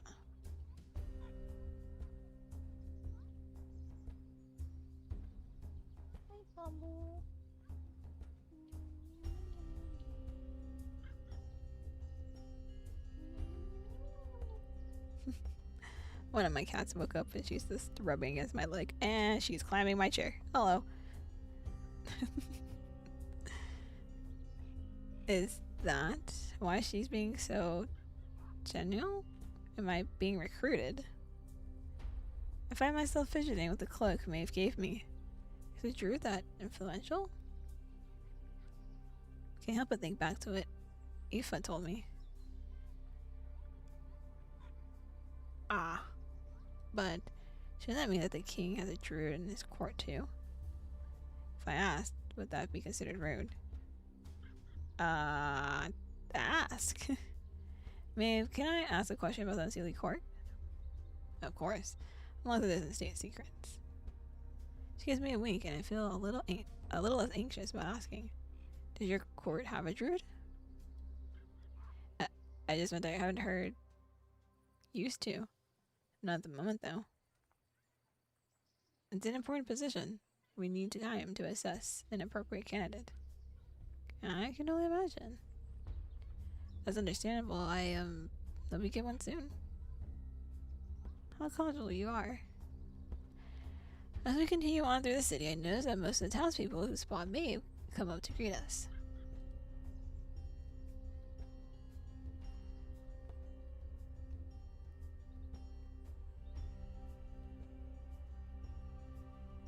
Okay, I'm gonna save here.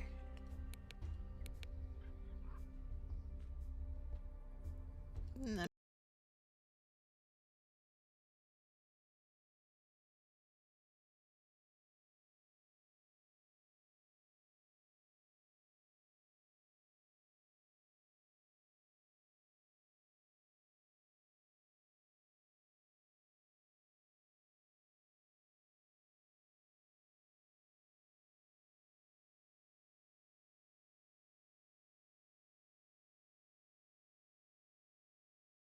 close out the game and find someone to raid.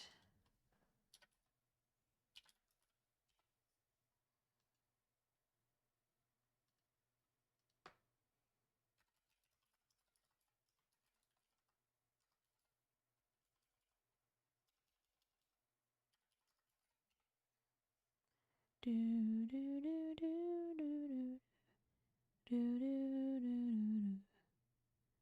do. Let's see. Also turn my music back on.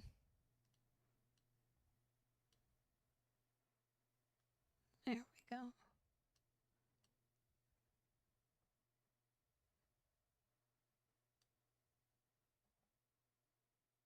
Okay. Some kind of music on while I find someone. Hopefully y'all had fun.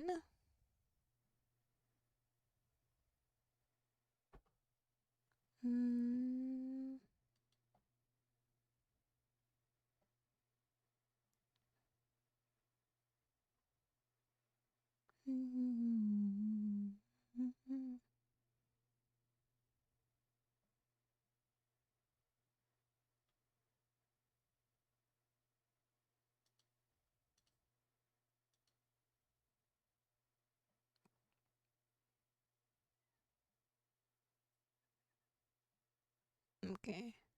Think.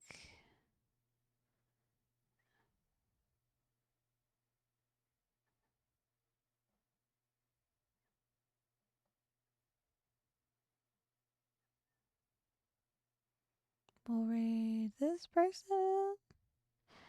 Tomorrow it's gonna be October, but it'll be the last day of the Fall in Love Festival. We're gonna be playing a more spoopy one, so I'm excited for it. Hopefully y'all enjoy it too. But this game was nice too. It was more on the serious side, but it did have a little bits here and there where you're like hee hee hee. Especially the horse Darby. Darby best character so far. But out of the people that I can probably romance, I would say the Queen, Aoife, and probably Keegan are my favorites so far. Out of like romanceable characters. But anyway, let's get ready for the riddle.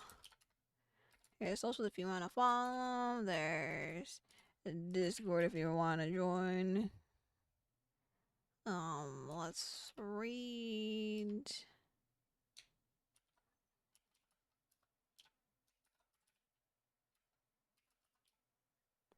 I think I spelled this correctly.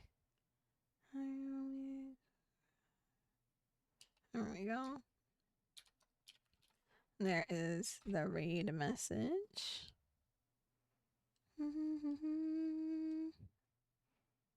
You can copy and paste while we go read. And I'll see you all tomorrow, same time, 1 p.m. EST. We're gonna play a boys love horror visual novel about a demon and a yandere. So that's straight up our alley. Hopefully you all had fun with me today, and we'll have some more fun tomorrow. Have a good rest of your day, night, or whatever time zone is for you, and I'll see you then. Bye-bye.